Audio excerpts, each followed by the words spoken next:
São Paulo, aqui é Rafael Nogueira. De Santo André, aqui é a Jaqueline, com rinite. E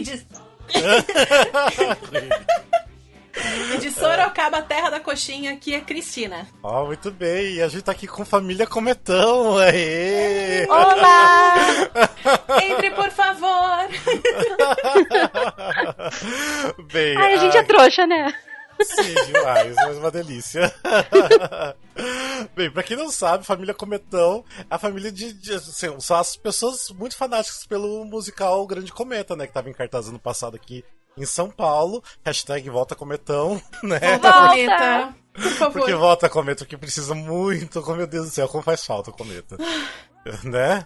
Não, só que ontem a gente tava numa vibe de saudade aí, que a Cris tava postando o livro, né, o trecho do livro do Malloy, e aí só pra completar, a Adriana Del Claro postou um vídeo dela tocando Natasha Very, e eu falei, pronto, acabou, é só pra destruir ontem.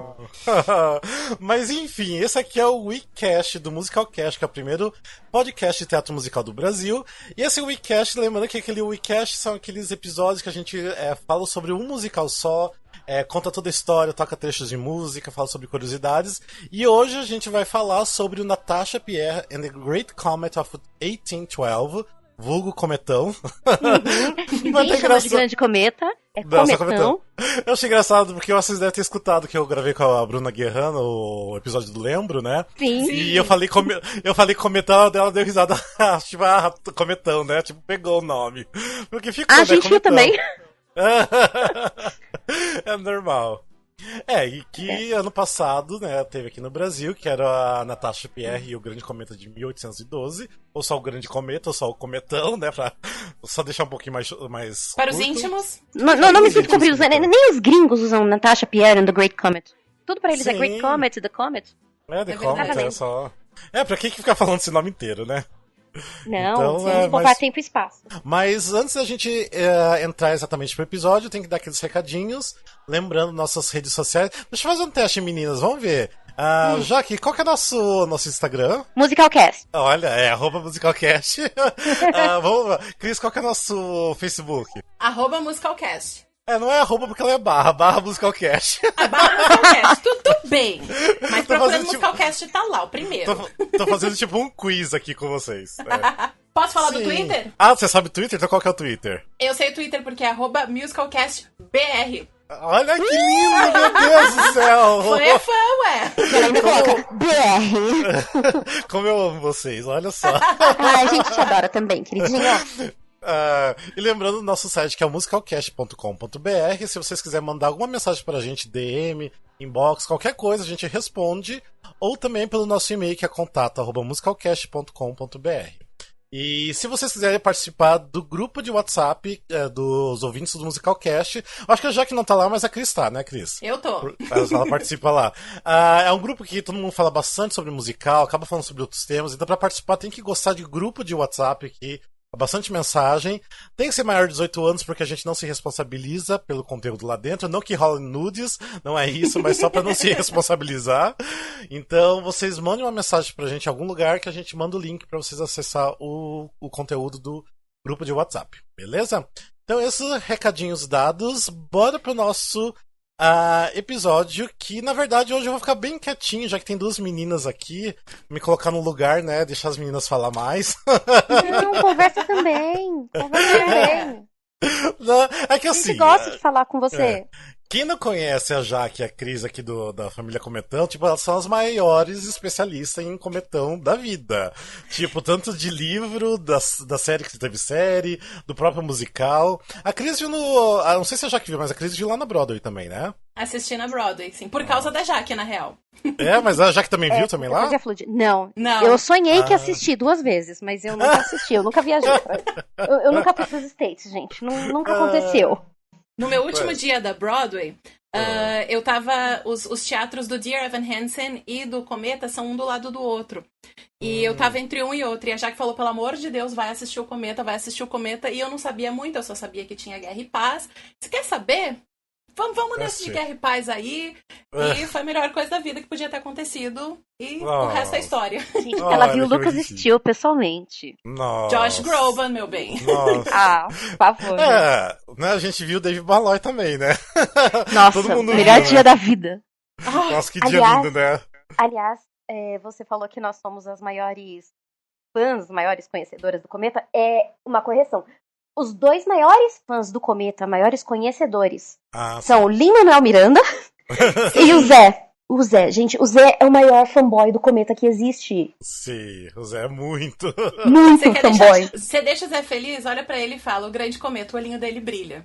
Exato. Beijo, Zé. Beijo, Zé.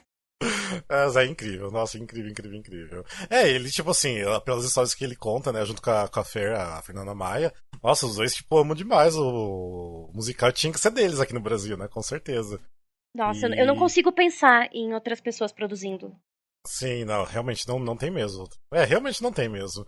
E eu sou muito grato também porque no dia que o Dave Malloy, né, quem não conhece quem é Dave Malloy, que é o criador do musical, quando ele foi assistir aqui no Brasil, eu ia, mas aí comecei a desanimar porque eu tava sem grana, não sei o que, eu tinha falado pra Fernanda Maia que eu tava afim.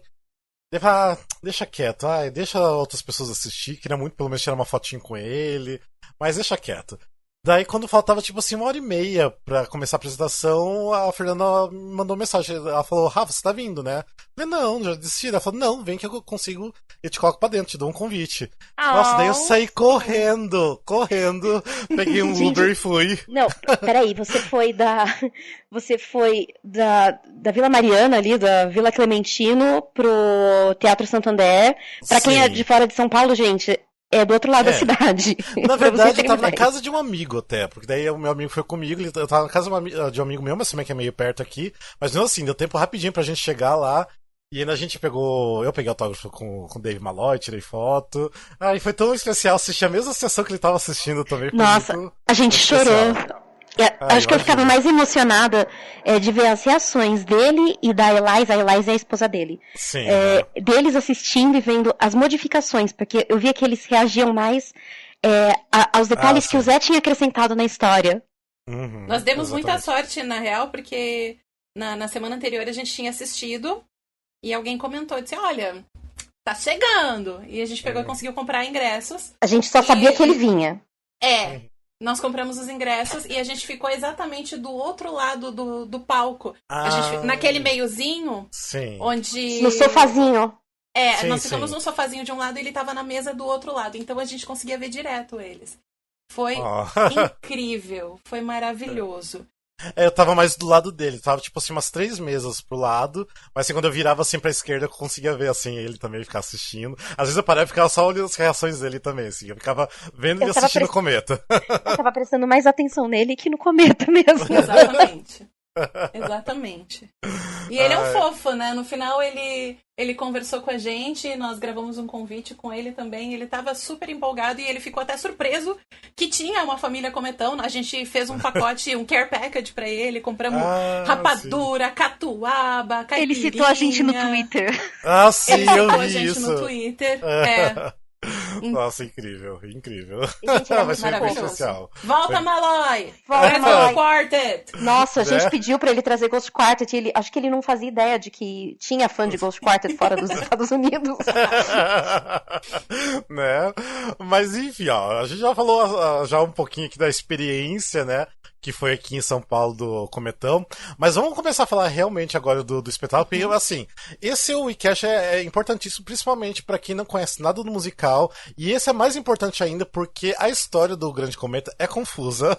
Querendo ou não, tipo assim, pega as pessoas meio de surpresa, porque quem não conhece nada da história, não lê o playbill, né? Não lê ali o programinha, fica perdido. Não tem como entender 100%. Porque é bem tão confuso mesmo. É tão confuso que eles chegam a colocar a história e uma árvore genealógica, né? Uma árvore de conexões dentro do programa. E cantam isso ainda pra gente. E cantam na abertura pra explicar, né? Pra saber que as pessoas vão entender, né? Aliás, essa música, ela nem existia. A abertura, ela nem existia no original. Que a Rachel Chevkin, que era a diretora, ela virou pro Malloy e falou assim, o pessoal não vai entender. Você precisa criar alguma coisa aqui pra contextualizar a galera. Sim, E aí porque ele não é fez. todo mundo que conhece a história da Guerra e Paz. Eu mesmo nunca consegui ler o livro. Tipo, já tentei começar várias vezes, nunca fui em frente. Mas quem realmente lê o livro é difícil achar, né? Então, pra ler o livro e assistir o musical é um processo aí, né? Então, Com certeza. é muita coisa, é muita E coisa. até porque não é ler apenas o Guerra e Paz, né? O Dave Malloy, ele criou o Grande Cometa a partir de um trecho, eu anotei aqui, do volume 2, livro 5, um trecho de 70 páginas. Então, se você lê o Guerra e Paz inteiro, o Grande Cometa é só um trechinho. Tem muita coisa que acontece antes, tem muita coisa que acontece Não, depois. bota coisa antes, né? Porque se eu não me engano, eu não lembro se o livro começa em 1803 ou 1805. Uhum. Sim. Tipo, e 1812 é tipo o ponto alto do livro, né? E ainda depois acontece um monte de coisa. Sim. Não, realmente, é. Então, por isso que esse Wikicast vai ser importante para as pessoas entenderem melhor, até não só o que o Cometão aqui, que foi a versão brasileira, mas entender o lado da Broadway mesmo, lá de fora, porque é complicadinho. E também contar um pouquinho mais das experiências aqui que a gente teve também depois. Mas enfim, então vai ser, eu acho que o Wikicast mais importante que a gente já gravou vai ser esse, que vai ser bem explicado. Até mais importante do último que eu gravei, que foi The Prom, né? Porque eu tenho que falar do The Prom todo episódio. Toda semana um Rafa fazendo a evangelização do The Prom. Sim. É que eu prometi Não, é que no último episódio eu prometi que eu vou, em todos os episódios, não sei até quando, eu vou colocar The Prom em algum momento. Então eu já coloquei nesse, então o check no checklist aí. Ok. Mas enfim. The Prom merece mais destaque, mas eu divago aqui. Vamos voltar pro começo. Tá, beleza. Aí já consegui mais gente no The Prom Family. Mas enfim, vamos falar então. Vamos falar um pouco então. Por que a gente escolheu, na verdade, o Grande Cometa? Na verdade, eu já estou falando aqui, porque é um musical complexo. Acho que as pessoas precisam de uma pequena ajuda para entender melhor o espetáculo, né? Mas deixa eu perguntar para vocês, menino, o porquê do Grande Cometa, assim? Por que assim, vocês acham importante também falar do Grande Cometa? Pergunta profunda, né? Não é? Filosofia, assim, logo no começo, eu tava com os dados aqui. Eu acho que o Grande Cometa, ele é muito importante pelo que não é dito e pela maneira com a qual a gente consegue traçar paralelos com a trajetória de cada um dos personagens com o momento que a gente está vivendo. E também é importante a gente falar do cometa, porque cada vez que você assiste ele de uma maneira diferente e sai com alguma coisa diferente para si. Jaque. Isso é verdade. Nenhuma vez que você assistir uma sessão do Cometa, quer dizer, esperando agora no momento de volta a Cometa aqui no Brasil e volta a Cometa no exterior, né? Nenhuma sessão é diferente. Desculpa, nenhuma sessão é igual. Exatamente, pelo sentido de você pode sentar em lugares diferentes.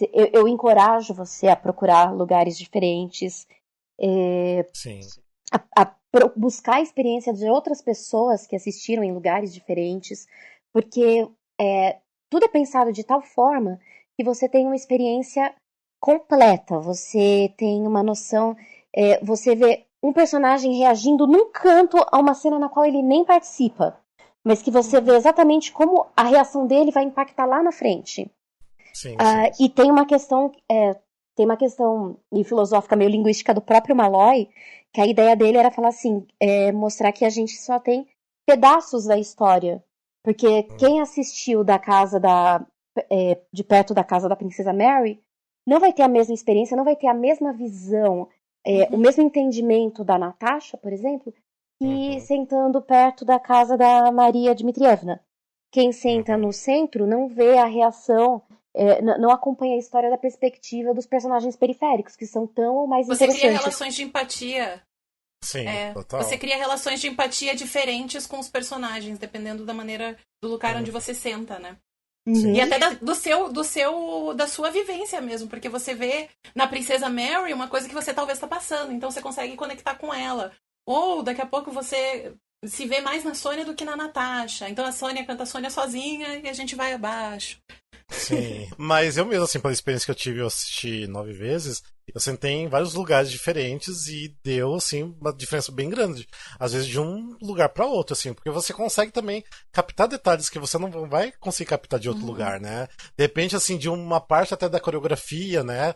De repente, um beijo mais apimentado que alguém tá dando ali no meio de uma cena, né? Eu acho que uma experiência próxima que pode definir isso, nós assistimos também o segundo dia que o Malloy assistiu, né? E no caso foi o do Pierrinho, foi o dia do Pierrinho, do Thiago. Sim. E a gente sentou, pela primeira vez a gente estava próximo da casa da Princesa Mary, da casa dos Bolkonsky. E ali naquele trecho, na hora do baile, praticamente rola ali um threesome, um ménage à trois ali entre os personagens entre o Dolokhov, o Boris e a Julie. Você fica assim, gente! E eu nunca tinha reparado. E a gente fala, meu Deus do céu, olha o que tá acontecendo ali. Isso eu reparei porque eu sempre tenho várias vezes ali naquele lugar, então eu deu pra reparar isso. Eu nunca tinha E uma coisa visto. muito legal é que quando começou, quando a família Cometão começou a ganhar mais seguidores, muita gente vinha perguntar, mas onde é que eu compro? Eu sento no balcão, eu sento na mesa.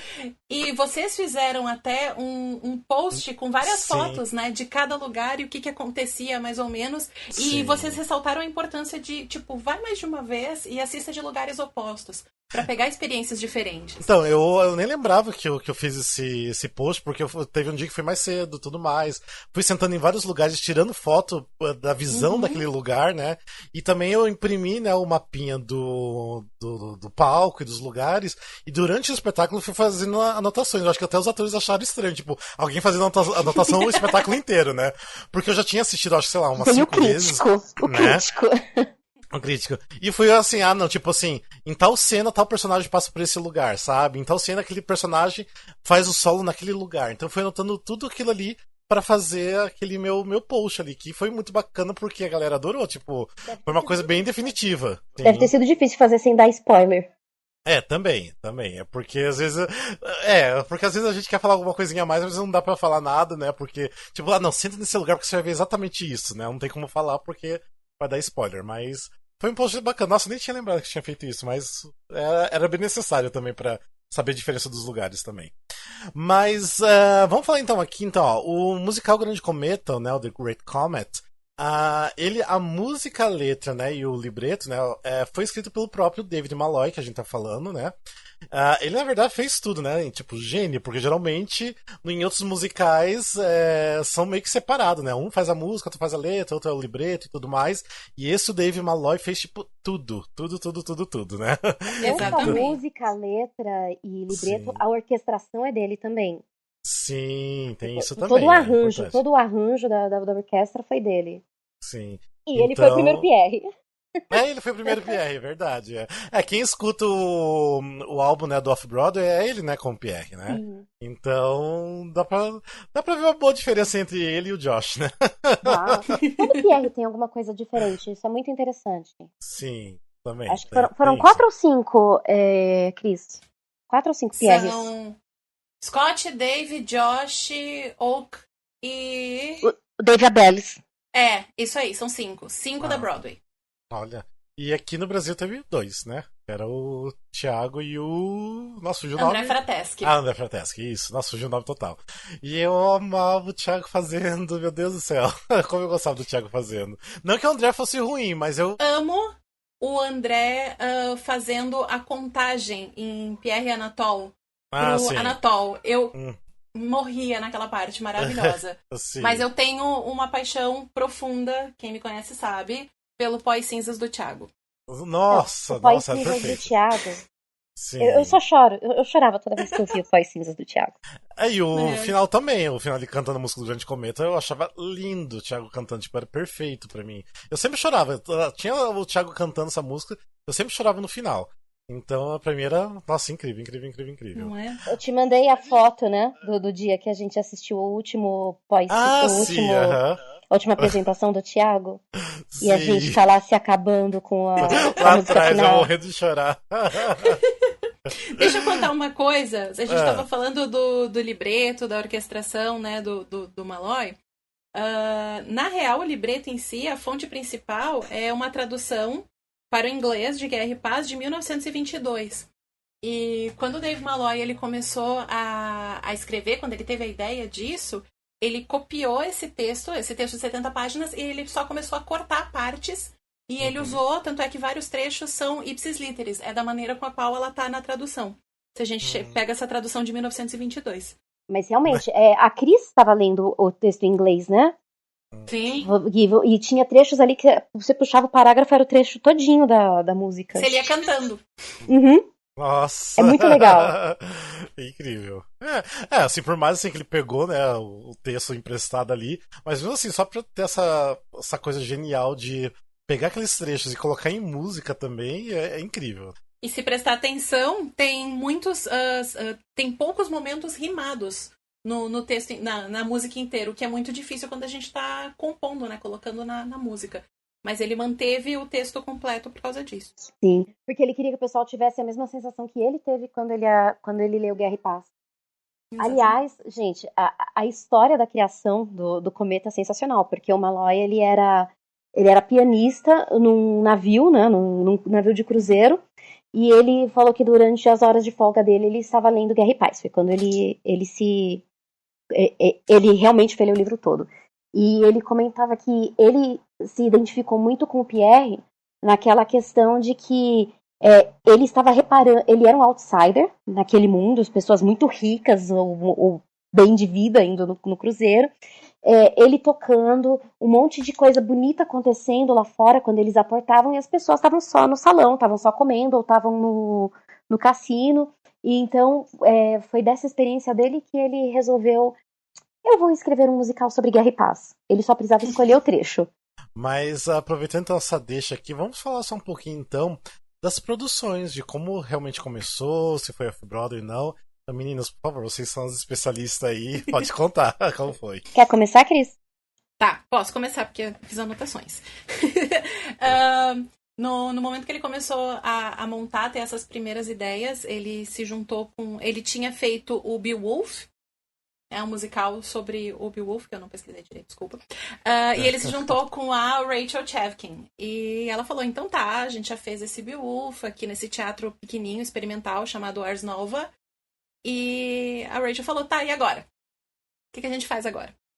E ele começou e ele deu a ideia desse Guerra e Paz, achando que ela ia cortar ele. Ela falou, beleza, vamos que vamos. Então... Só pra complementar, o Ars Nova, ele é praticamente o núcleo experimental deles lá, né? Exatamente. Eles fazem produções diferentes, eles buscam textos, inspirações diferentes. E o Malloy era artista residente lá, na época que pediram pra ele fazer uma produção nova.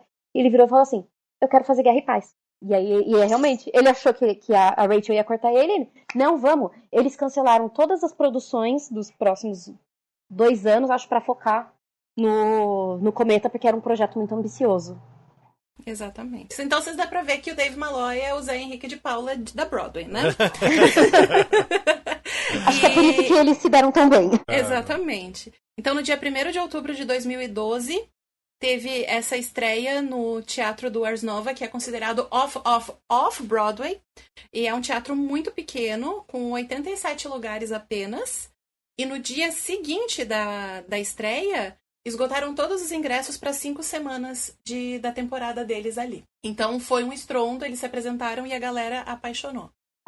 Aí, por causa desse sucesso todo, eles começaram a negociar produções, né, de novas temporadas, e aí eles construíram uma tenda chamada Casino, que era no Meatpacking District. Meatpacking. Era num distrito boêmio ali de Nova York. Então eles criaram uma tenda especialmente para essa produção.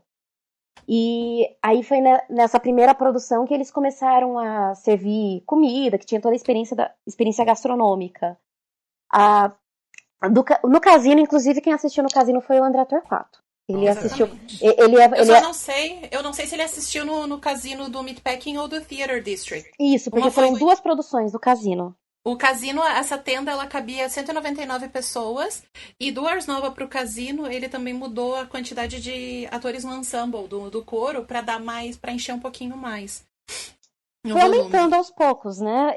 Isso. Nenhuma produção diminuiu o número de atores, mas foi crescendo aos poucos para preencher os lugares. Então Exatamente. foram essas duas apresentações, essas duas temporadas no Casino, uma em 2013, eu não lembro se foram as duas em 2013, uma em 2013 e outra em 2014. Casino 1 foi de maio de 2013 a setembro de 2013, e daí, como tinha fechado o contrato deles lá no Meatpacking District, eles transferiram pro distrito do teatro, né, do Theater District lá em Nova York, que é num espaço vago, exatamente ao lado do Imperial Theater, que foi onde o Cometa ficou depois, que foi em setembro de 2013 até 2014. Isso. Aí, depois que acabou essa temporada no Casino, a segunda temporada no Casino, começaram os ensaios, as tentativas de levar para Broadway. Então eles começaram as previews, começaram a procurar, né, formas de fazer, de produzir, e eles fizeram as previews em Chicago. Foi no ART, né? No American Repertory Theater. Mas foi no campus de Harvard, no American Repertoire Theater, no ART. Que foi tipo o ensaio para chegar na Broadway, porque já era um teatro mais tradicional, mais ou menos o mesmo esquema do Imperial. E aí, em 2016, 2017, me ajuda, Cris. 2016, dia 14 de outubro de 2016. Eles foram para Broadway.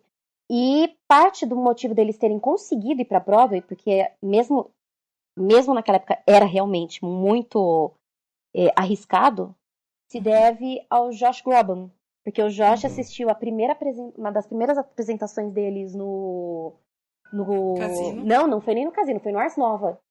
Foi no Ars Nova? Foi no Ars Nova. O elenco da Broadway é muito, muito grato a ele, porque com o nome dele encabeçando o projeto, conseguiu atrair investidores e levar o Cometa por mais anos. Retificação, porque eu falei errado. Não foi 14 de outubro, 14 de novembro de 2016. Foi a estreia na Broadway. Ui. Olha. 14 de novembro do ano passado foi a estreia do The Prom na Broadway. The Prom number 2. Não, na verdade foi a primeira preview, na verdade. Não a estreia, mas a primeira preview. Mas enfim. Vamos fazer um teste. Toda vez que o Rafa tentar citar. Vamos ver quantas vezes o Rafa consegue citar The Prom em todos os episódios até o fim do ano. Fazer uma contagem, né? Quantas vezes? Sim. Dá quase pra fazer um drinking game. Dá. Sim. Toda vez que o Rafa fala do The Prom, bebe. Mas é bem isso. Um shot de vodka. Nossa, seria incrível, né? Mas enfim. Então isso aí foi então basicamente como começou e terminou, né, o musical Grande Cometa, as produções. Obviamente também a gente teve também. Mas espera aí, antes de ter aqui no Brasil também teve já em outros lugares. Teve no Equador. No Equador em Quito. Teve no. Isso. E eu tô pensando na Cal. Quito. No Centro de Arte das Laranjeiras. Mas foi uma montagem acadêmica também. Foi uma montagem acadêmica que também meio que eu acho um problema, se eu não me engano, lá na Cal também. Eu não sei, porque eles não tinham os direitos também. Por mais que tenham cobrado ingressos, eu sei que foi meio. Não sei, eu acho que deu algum probleminha, se eu não me engano. Mas também teve assim, mas assim, oficialmente assim, que teve assim, uma produção grande, eu acho que foi aqui no Brasil, né, em 2016. A que teve mais notoriedade foi 2018 aqui em São Paulo, foi 2016, e agora em 2018, Tóquio, né? Sim.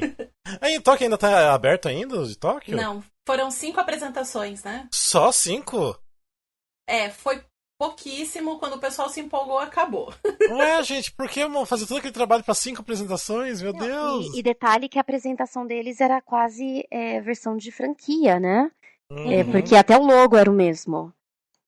Aqui, o Zé e a Fernanda, eles compraram o direito do texto. Sim, sim. E lá, aparentemente, eles compraram o direito de licenciar a produção toda. Nossa, Exatamente. gente. Mas enfim, né?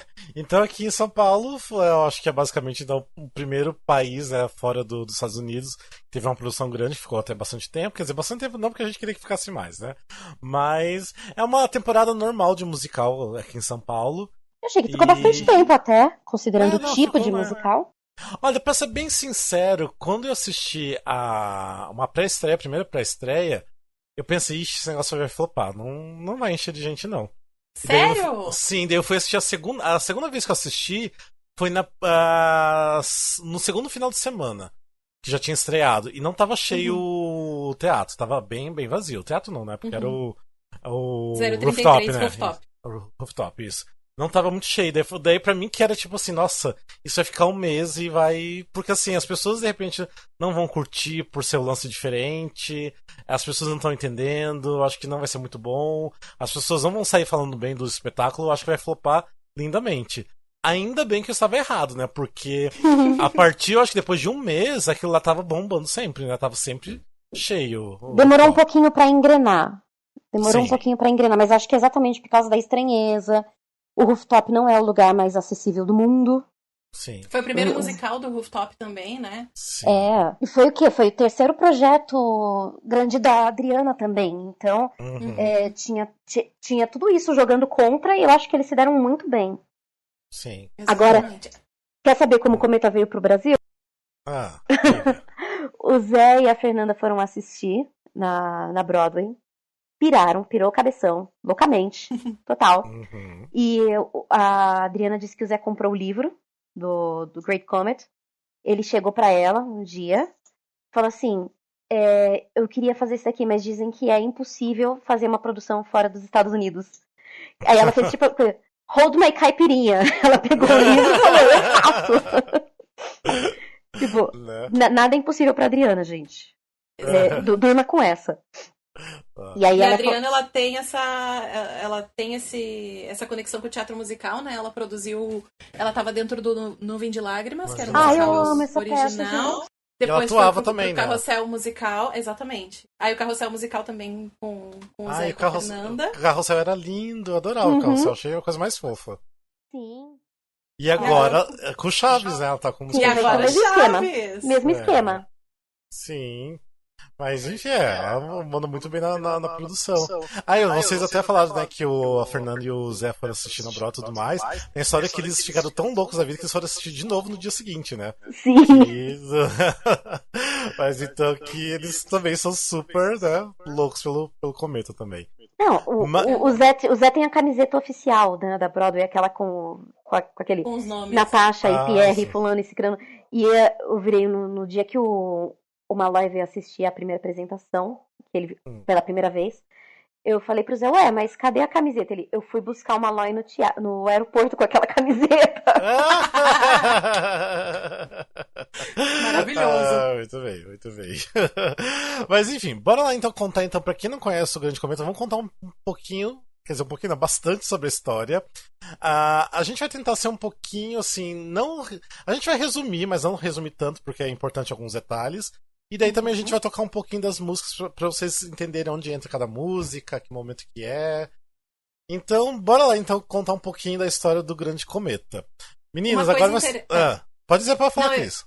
Eu já ia dizer que uma coisa interessante do Grande Cometa é que ele é um musical cantado do início ao final, com uma exceção, que a gente não vai falar. Que lindo. Dá vontade de chorar só de lembrar. Nossa, não fala isso.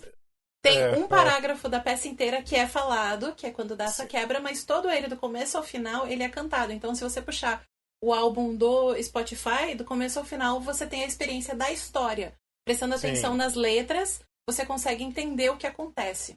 Sim, assim como Hamilton, por exemplo. Porque ele é bem literal, né? Hamilton tem uma música só que não tá no... que não está no CD. Castle Record, sim, Mas não é nada que interfira na experiência também. Mas do Cometa, realmente, você tem a peça inteira no Spotify, gente. Procurem. Tem diferença também, né? Porque se vocês escutarem o CD, né, do álbum do Off-Broadway com da Broadway, tem diferença que, por exemplo, não tem... tem músicas adicionais da Broadway, né? E também teve outras que foram cortadas também, né? Natasha Lost, o amor da minha vida. A maior tristeza da crise é Natasha Lost não ter chegado na Broadway. Sim, que ela foi cortada. Mas em compensação entrou, né, Boys Cinzas, das The Nashes. Dessas Nashes. Que é incrível essa música, que ainda bem que entrou, porque é linda. Sim, ainda bem. O Malloy, ele comenta que até hoje ele não consegue imaginar como é que essa música não fazia parte da produção original. Nossa. Porque ela tá tão arraigada à imagem do Cometa que não dá pra pensar, não existia Cometa antes dela e nem antes de No One Else. É mais ninguém. As duas grandes músicas do Cometa são essas, o No One Else e o Dust and Ashes, e foram duas músicas que foram adicionadas. Quando eles ensaiavam no Ars Nova, eles ensaiavam e chegavam a esse ponto, logo antes, né, do que seria essa música, e o Malloy falava, tem uma área da Natasha aqui, continua. Tem a área da Natasha aqui, continua. Aí teve um dia que a Rachel Chefkin olhou pra ele e falou, amigo, vai pra casa escrever a área da Natasha. E aí ele escreveu uma música que era bonitinha, mas tipo, era Why Isn't He Here? Que no final um trecho dela foi aproveitado no Natasha Lost. Isso. Mais uma vez para a tristeza da Cris. E foi a Philippa Sue que brigou pra conseguir a música do No One Else na trilha, né? Porque ela queria uma música que, ao invés da Natasha ficar lamentando a ausência do Andrei, ela queria uma música que contasse um pouco mais sobre a personalidade da Natasha. E aí ela e o Malloy ficavam trocando mensagens, ela mandava pedaços do livro que ela achava que combinavam com a Natasha. Eles praticamente construíram a música juntos. Mas, a gente já tá falando de coisas ali mais do meio, né, já explicando. Vamos começar do começo. Vamos começar desde o começo. Eu, na verdade, assim, eu sou péssimo pra explicar, assim, alguém pede, do que é sobre o Grande Cometa.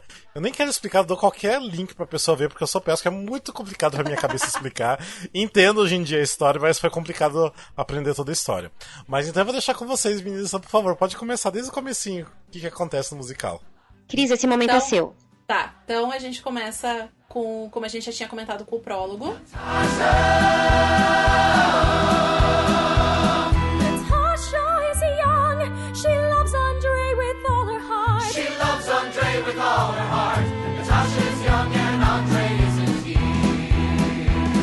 O prólogo é aquela música que apresenta todos os personagens, os personagens principais, e acaba ele, né, porque ele faz aquela...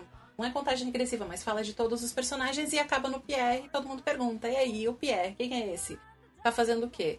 E o Pierre canta a música dele explicando quem ele é, que ele é um cara que não tinha dinheiro, ele não tinha uma vida grande e ele acaba recebendo uma herança muito de surpresa. Então ele fica rico sem saber o que fazer com aquele dinheiro. Tá. E nesse momento, né, que você falou que ele canta a música Pierre, que é o nome da música, mas é Pierre mesmo.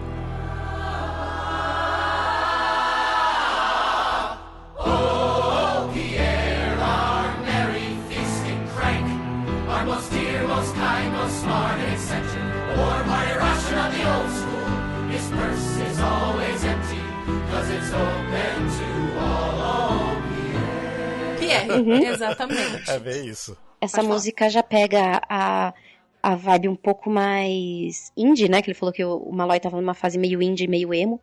Pierre era a primeira música que ele escreveu, na verdade. E se vocês pegarem essa música, surgiu no meu íntimo, cantando em português, é exatamente o começo do trecho do livro que ele tá adaptando. É exatamente esse capítulo, esse parágrafo. Que é quando o Pierre, ele é meio outsider, né? Ele é rico, todo mundo se interessa pelo dinheiro dele, pelo que ele tem a ouvir, mas só porque ele é rico. Porque as pessoas sempre olhavam pra ele de outra forma, quando ele era só o filho bastardo do conde. Então, o próprio casamento dele foi por causa do dinheiro dele, né? O casamento dele com a Elaine. Sim, foi um casamento arranjado, né? Os dois são vítimas, no caso. E então ele tem essa visão de outsider. Ele tá dentro do lugar, ele tem os vícios, os mesmos vícios que as pessoas têm ali dentro, mas ele se dá conta de que aquilo existe, ele não sabe como parar, e ele fica enojado. Eu não sou como vocês. I pity you, I pity me, I pity them. Tipo, ele tá total emo. Que é basicamente Exatamente. isso. Essa música tá aí só pra apresentar o Pierre. E acabando a música, a gente vai pro Núcleo Moscou, onde a gente tem a apresentação da Natasha, da Sônia e da Maria D. Então, a Maria D vai apresentar a cidade para as duas meninas que vinham do interior, que são aquelas meninas ingênuas, que estão esperando pelos noivos. A Sônia, nesse ponto da história, também está noiva. Tadinha da Sônia. Sônia deserved better. Sonny Deserved Better, exatamente.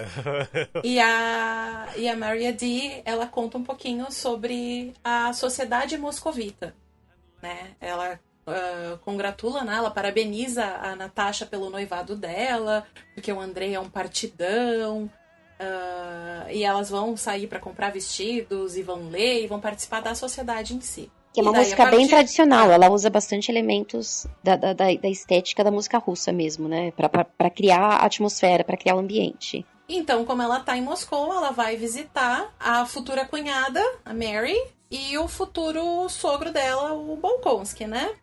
E daí vem a música A Vida Íntima da Casa. Não sei se é isso. The Private and Intimate Life of the House.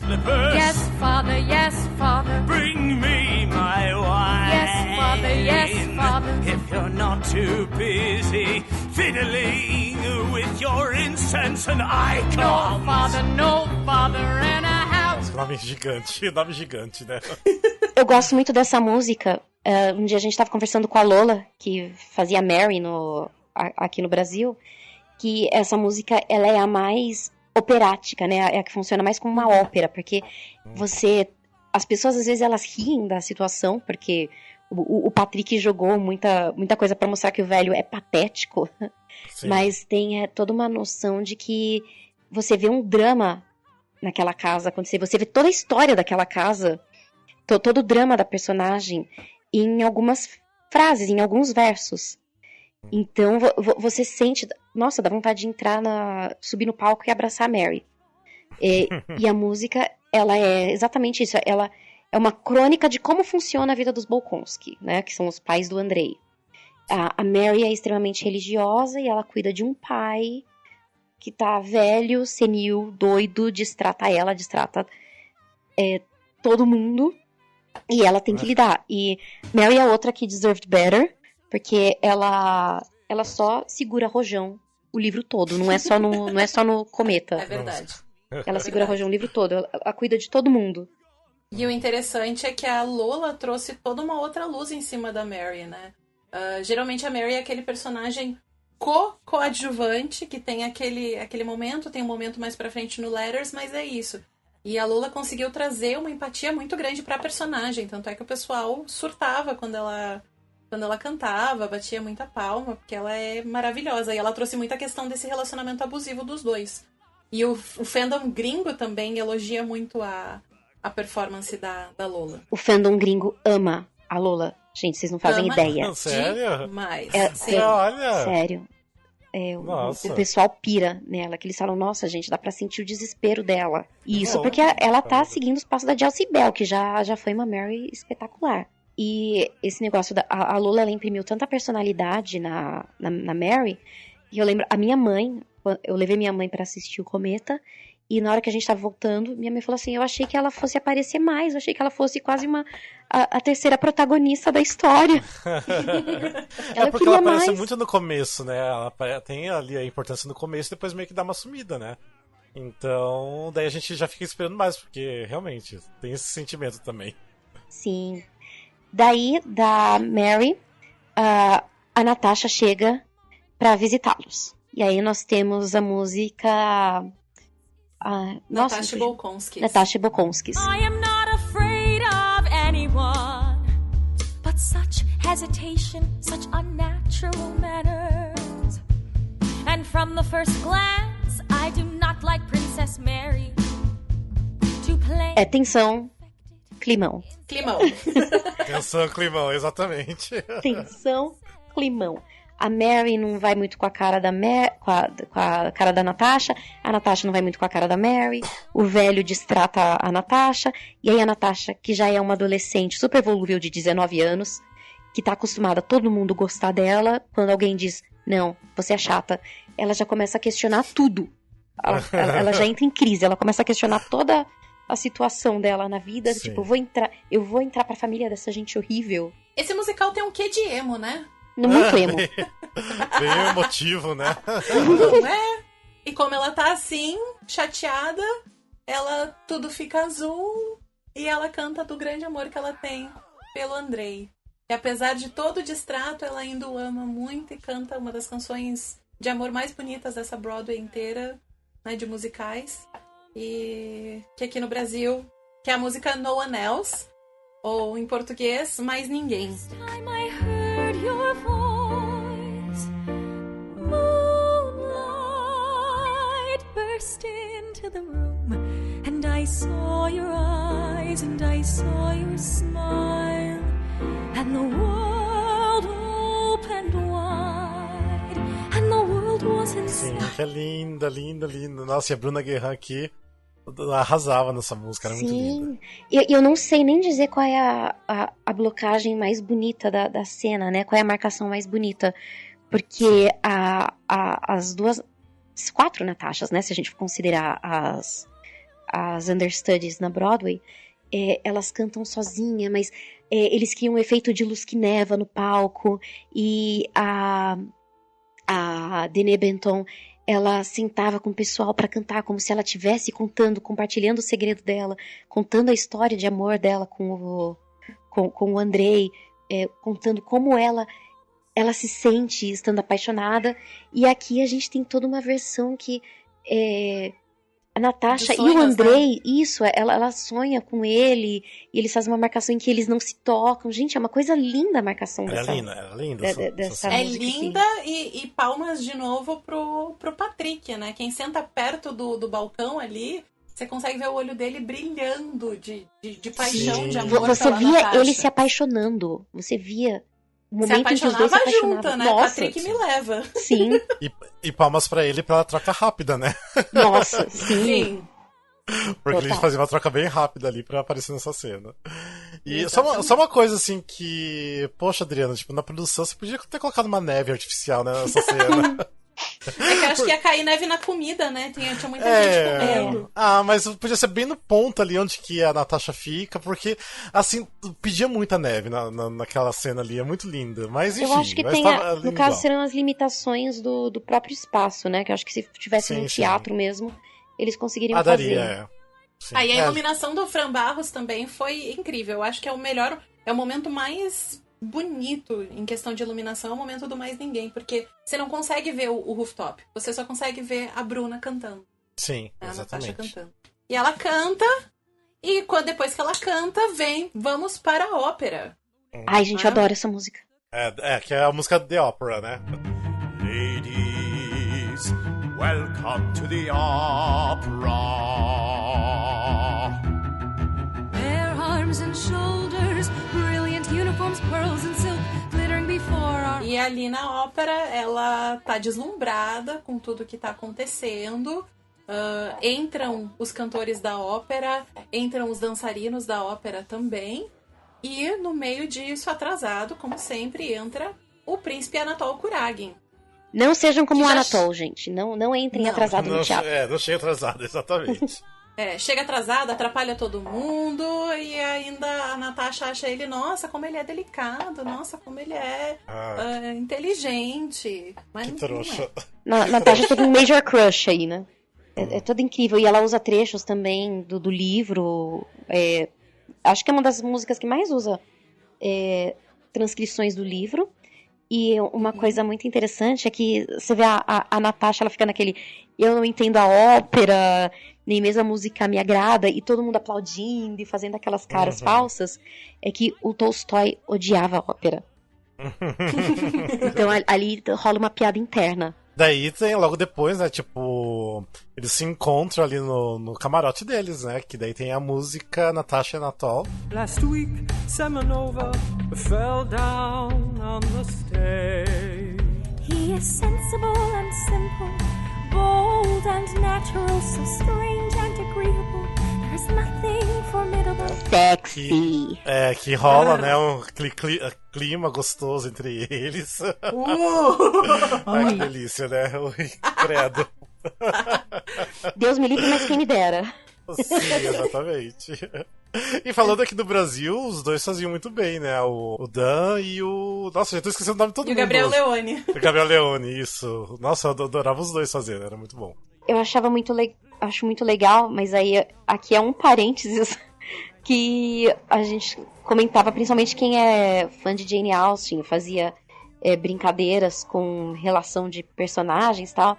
a diferença entre os dois Anatols é que o Anatol do Leone era aquele moleque também, que nem a Natasha, tá acostumada a ter tudo que quer, nunca foi contrariado.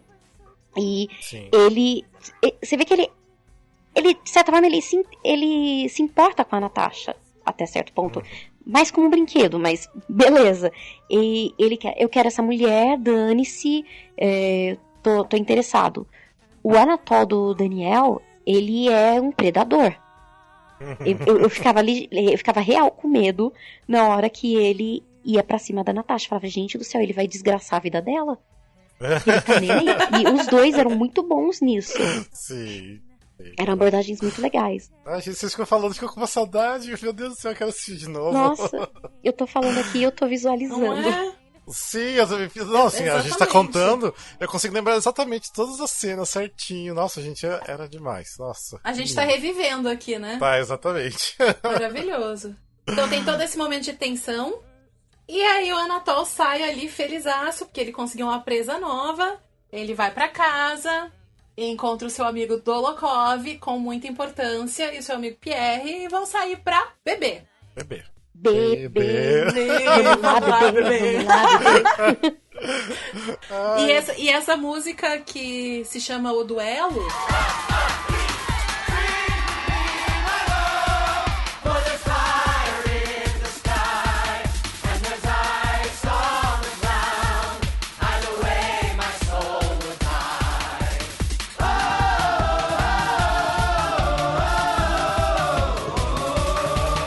The Duel, né, na versão da Broadway, se chamava primariamente Drinking. Sim. E ali vai todo mundo pro clube, a Elaine se junta a eles, o coro tá todo lá, fica todo mundo bem loucão. E misturam uma música com uma coisa de clubber, né? Eles misturam Sim. bastante música contemporânea nesse pedaço, todo mundo fica loucão. É a primeira presença da luz estroboscópica, né? Sim, na Broadway, sim. né? Na Broadway também quem é epilético não pode assistir. Por causa da luz estroboscópica. É sério, eles têm na bilheteria, eles avisam. Quando eu fui comprar ingresso, ele perguntou pra mim se eu era epilética. Ele falou, não pode, porque é muito forte mesmo. Você assiste eles em pausas, assim, em flashes. E aí tá todo mundo lá, fica loucão, fica bêbado, bebom pra caramba.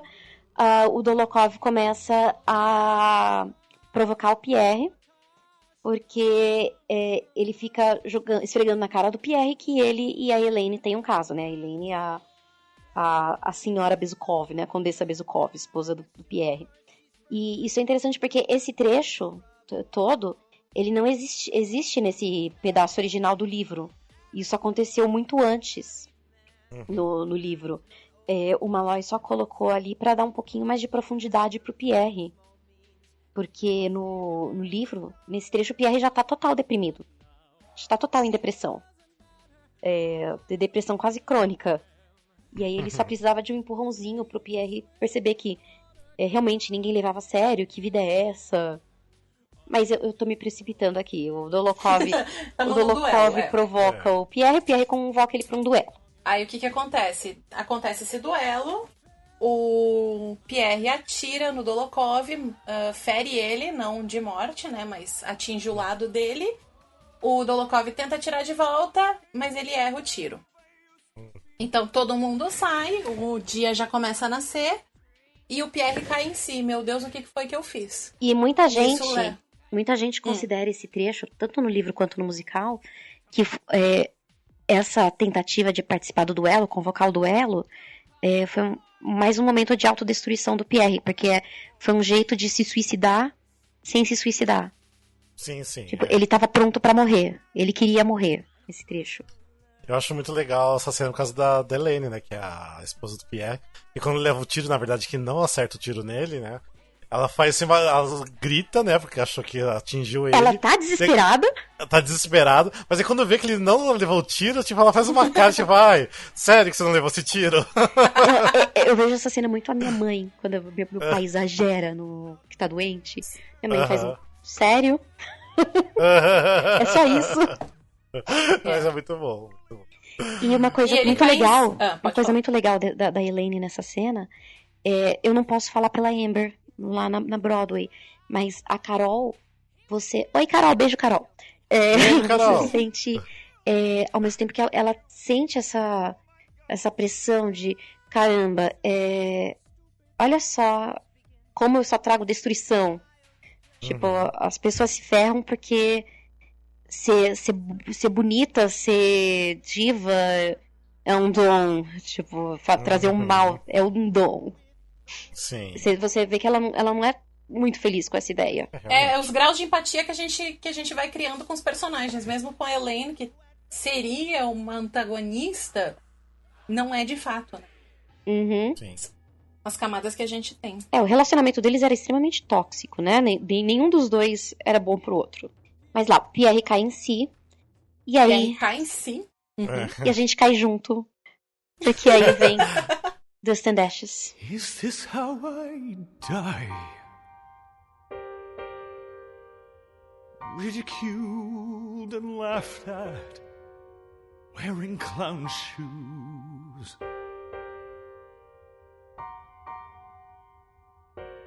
Is this how I die? Furious and reckless, sick with booze. Nossa, Dust and Ashes é pra acabar, né? É pra acabar. E tanto é que ele começa falando, né, puxando o gancho da questão do suicídio que ele queria se matar, ele começa: Is this how I die? Né, em português, será que eu morri? Será que é isso? Vou só cantar aqui. Eu tenho cicatrizes pra minha vida por causa dessa música. Nossa. Cicatrizes nos dois casos, tanto do Frateschi quanto do Thiago. Do Thiago. Que o Frateschi, ele cresceu muito nessa cena. Dá pra notar a diferença dele na primeira pra última sessão. O Pierre dele cresceu muito nessa parte. E o Thiago...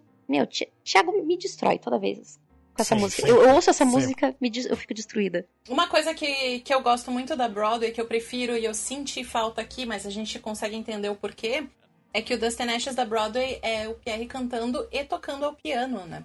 Então dá um clima muito mais sombrio. Aqui, como o piano fica dentro do pit, ali do meio... Do fosso. Ele não fica... do fosso, exatamente. Ele não fica visível pra todo mundo. O Thiago falou pra gente, inclusive, que eles treinaram. Eles ensaiaram uma versão com o Pierre tocando dentro do fosso. Ele só falou assim que ia ficar muito complicado, porque só quem tava ali no círculo central que ia ver. Sim. Quem tá mais profundo não conseguiria até avisar, realmente. Então ele canta isso, a gente acha que acabou o primeiro ato aí. Não acabou. Estamos todos destruídos, mas ainda tem mais. Vamos que vamos. Então, o sábado passou, a balada passou, todo mundo acorda de ressaca, menos a Mary e Dee, que canta Sunday Morning. Early Sunday morning, Natasha and I lit a candle, looked in the mirror. I see my face, don't be silly. They say you can see your future in the long row of candles. Preparada para a igreja, então ela vai... ela quer chamar as meninas para a igreja, e a Natasha e a Sônia estão fazendo brincadeiras com velas no espelho para ver os seus amores, os seus muito amantes. Adolescente, né? Total. Muito adolescente. Só faltou o teste da Capricho. A Natasha, nesse trecho, ela tem 19 anos. A Sônia, acho que ela tem 21 ou 22, porque elas não tinham muita diferença de idade. Então, é total adolescente. Total teste da Capricho. Eu gosto muito dessa cena, que eu acho que ela fica bem sombria, tanto pela música quanto pela criação da cena. A única coisa que me deixa muito, muito triste, porque se perdeu mesmo na tradução, é que quando a Sônia vê... Você vê um homem, um caixão. E aqui ela fala, sempre tem um dos dois. Na Broadway, a Britton Ashford, ela vira pra plateia. Ela, you see a coffin or a man? Ela, everyone sees a man. E ela faz uma cara tipo, todo mundo vê um cara, caramba. Ela fica muito irritada. Isso é um trecho que era muito legal, mas que se perdeu na tradução, que eu acho que realmente não ia fazer sentido aqui. E daí acontece isso, a Mary quer ir pra igreja, e a Natasha diz, não quero ir pra igreja, eu vou pro meu quarto, eu vou provar uns vestidos, se tivesse Instagram, ela ia ficar postando no Instagram. E auge da sofrência adolescente, né? Porque ela tá entediada, não tá sem o noivo, não sabe o que tá acontecendo com ele. Eu não quero ir pra igreja, isso é muito chato, beijo, tchau. E aí alguém bate a porta. Quem que bate a porta? Quem? Elaine bate a porta. E já começamos com Charming. Oh, how she blushes, my pretty. Oh, how she blushes, my pretty. Charmante, charmante. You are such a lovely thing, oh, where have you been? It's such a shame to bury pearls in the... E a Elaine vem convidar a Natasha pra festa, né? Pro ball, pro baile. Porque o Anatol pediu. O Anatol pediu. Exatamente. E interessante é que na Broadway, de fato, a Natasha troca de roupa no palco. Então tem toda essa questão de estar se despindo da ingenuidade dela e criando essa nova personalidade, né? Pra conseguir agradar o Anatol. Aqui no Brasil a Elaine, não tem isso. Na Broadway, tanto a Elaine nessa música, ela tira o colar, o medalhão que o Andrei dá pra ela, pra Natasha, logo no comecinho do espetáculo. Ela arranca o medalhão da Natasha e coloca um colar de pérolas no pescoço dela. Então, tipo, a Natasha já está completamente seduzida pela ideia. E a Natasha imita, que nem aqui no Brasil, no fim da música, a Natasha está imitando os passos de dança da Elaine. Uma coisa Exatamente. que eu acho bacana da blocagem aqui, né, da montagem, é que essa é uma daquelas músicas que, se você realmente vê de vários lugares, você ganha muito, porque é quase uma cena de vilã da Disney. Porque você vê a Natasha fugindo dela, e a Elaine chama ela de volta. A Elaine da Carol, ela é praticamente aquela cobra do Mowgli. Tipo, ela seduz, ela vai no chão, ela mexe, ela se joga e levanta, e você fica hipnotizado. Aquilo é maravilhoso. Sim. Aquela mulher, meu Deus. E tanto o figurino quanto a iluminação colaboram pra isso, né? Que o figurino dela tem tons de verde e de roxo. A iluminação segue esse ponto de vista, que são geralmente as cores de vilões da Disney. Sim, exatamente. Gente, não, essa música é total vilã da Disney, é maravilhosa. E Carol Bezerra, né, tem o meu coração. Nossa, Carol Bezerra arrasava nessa cena, meu A Deus última do céu. sessão, a última sessão do Cometa, que todo mundo começou a cantar Charmante junto. E ela chorou no meio da cena. Ela pediu pro pessoal cantar junto, o pessoal cantou junto. Ai, que coisa maravilhosa. E vocês também! A Elaine dela fica com um sotaque meio carioca, gente, aquela sensacional. Vocês também! Tanto que acho que foi a única música que elas precisaram parar mesmo. O pessoal aplaudiu, a Bruna deu um beijo na mão da Carol, deu um tempo e elas voltaram pra cena, porque eu acho que elas precisaram se recompor. E aí acabou o Charmante. A Natasha tem uma saída e o pessoal do baile entra. E a Natasha também tem uma troca rápida, né? E temos The Ball. I am seized by feelings of vanity and fear. There is no barrier between us. Whispers and moans and ringing in my ear. There is no barrier between us. Divine, delicious, but... Em português ficou o baile, né? Então tem todo um rolê sexy, uma dança, aquela sedução que acaba com uma pegação, assim, que só o Brasil pra conseguir. Sim, o Anatol consegue finalmente seduzir a Natasha por completo. E eles usam uma música linda, linda. Nossa, essa música é maravilhosa. Você sente a Natasha dizendo: eu não quero, mas eu quero. Eu não quero, mas eu quero. Ele: vem, eu amo, eu só quero você e tal. Tipo, realmente, você sente o momento da conexão. Cris, na Broadway só tem o Anatol e a Natasha no palco, né, nessa hora. Sim. Não tem todo o coro. O coro já tá todo escondido. No final do segundo ato são só os dois. Que é bem impactante, porque o Imperial Theatre é gigante, né? Sim. Então você só vê os dois dançando. E aí aqui ficou lindo. Nossa, tinha a coreografia do Malo, gente. A coreografia era linda. No final eles ainda entravam com os copos. Eles ainda faziam aquele efeito do som do copo enquanto eles estão se beijando. E depois todo mundo sai, porque na real acaba só com os dois em cena, né? Que eles decidem fugir. Sim. Então, aquele momento, todo o coro, todos os personagens saem, eles fogem. E é assim que acabamos o primeiro ato. Primeiro ato, exatamente. Daí vai todo mundo no banheiro, tem fila quilométrica na banho das mulheres. Sabe que eu sempre dava um jeito de sair no comecinho do baile pra fazer xixi exatamente por isso, porque eu sabia que depois eu não ia conseguir mais. E também ficava fila no rooftop pra pegar Coca-Cola, pra pegar bebida.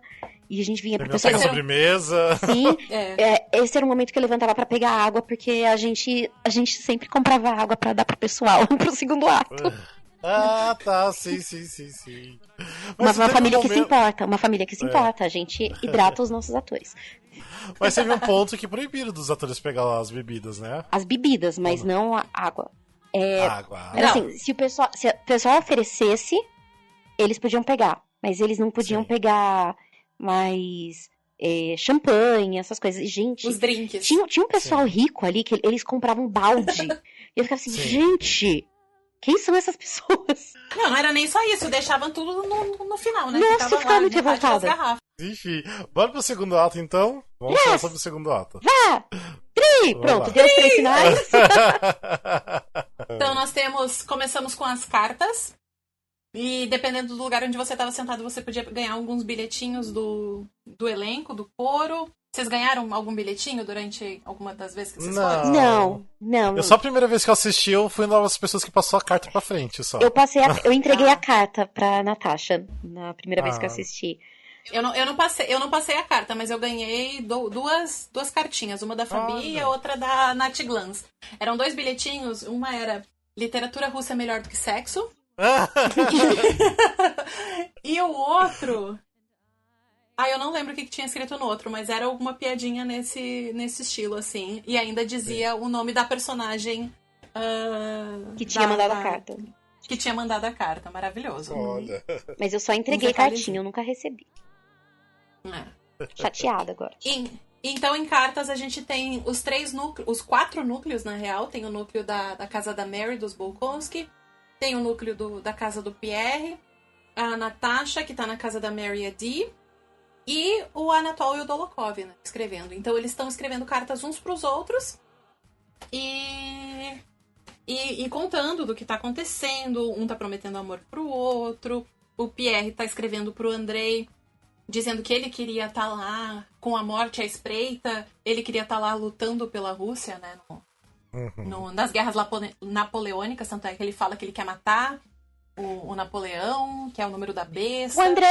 O Pierre é um menino entediado que ele queria ver ação, é isso. Extremamente emo. Fato. Começa com o Pierre escrevendo essa carta pro Andrei, né? Com tudo que a Cris falou. E ele menciona, a Natasha tá aqui e tal. Eu ainda não fui visitá-la, porque eu estou nessa crise depressiva. Não saio de casa. E eu deveria prestar mais atenção nela, porque você é meu melhor amigo. E a gente era amigo. É que isso eles não abordam no musical. Mas a Natasha e o Andrei, Pierre, eles eram meio que amigos de infância. Ela tinha 13 anos, ele tinha 18. Tanto que nem tem tanta diferença de idade entre eles no livro. No musical faz parecer maior. E aí, na hora que ele cita a Natasha, a gente vê a Natasha escrevendo na casa da Bolkonskaya. Oh, meu Deus. A Natasha escrevendo na casa da Maria Dee. E a Natasha tá em crise, porque ela sente que ela está apaixonada pelo Anatol. Mas ela fala, como é que eu vou terminar com o Andrei? Como é que eu faço? Eu amo os dois. Eu amo os dois. Ele está em crise.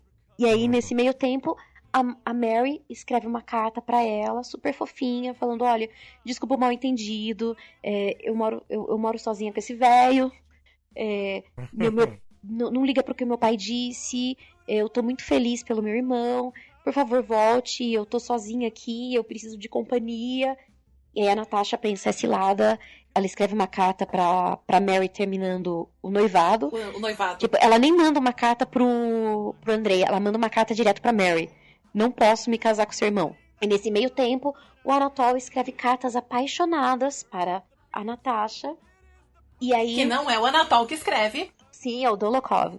Dolokov é aquele amigão pau pra toda a obra. Nossa. O Dolokhov é aquele amigo, você tá fazendo merda, mas faz merda direito. Vamos fazer direito.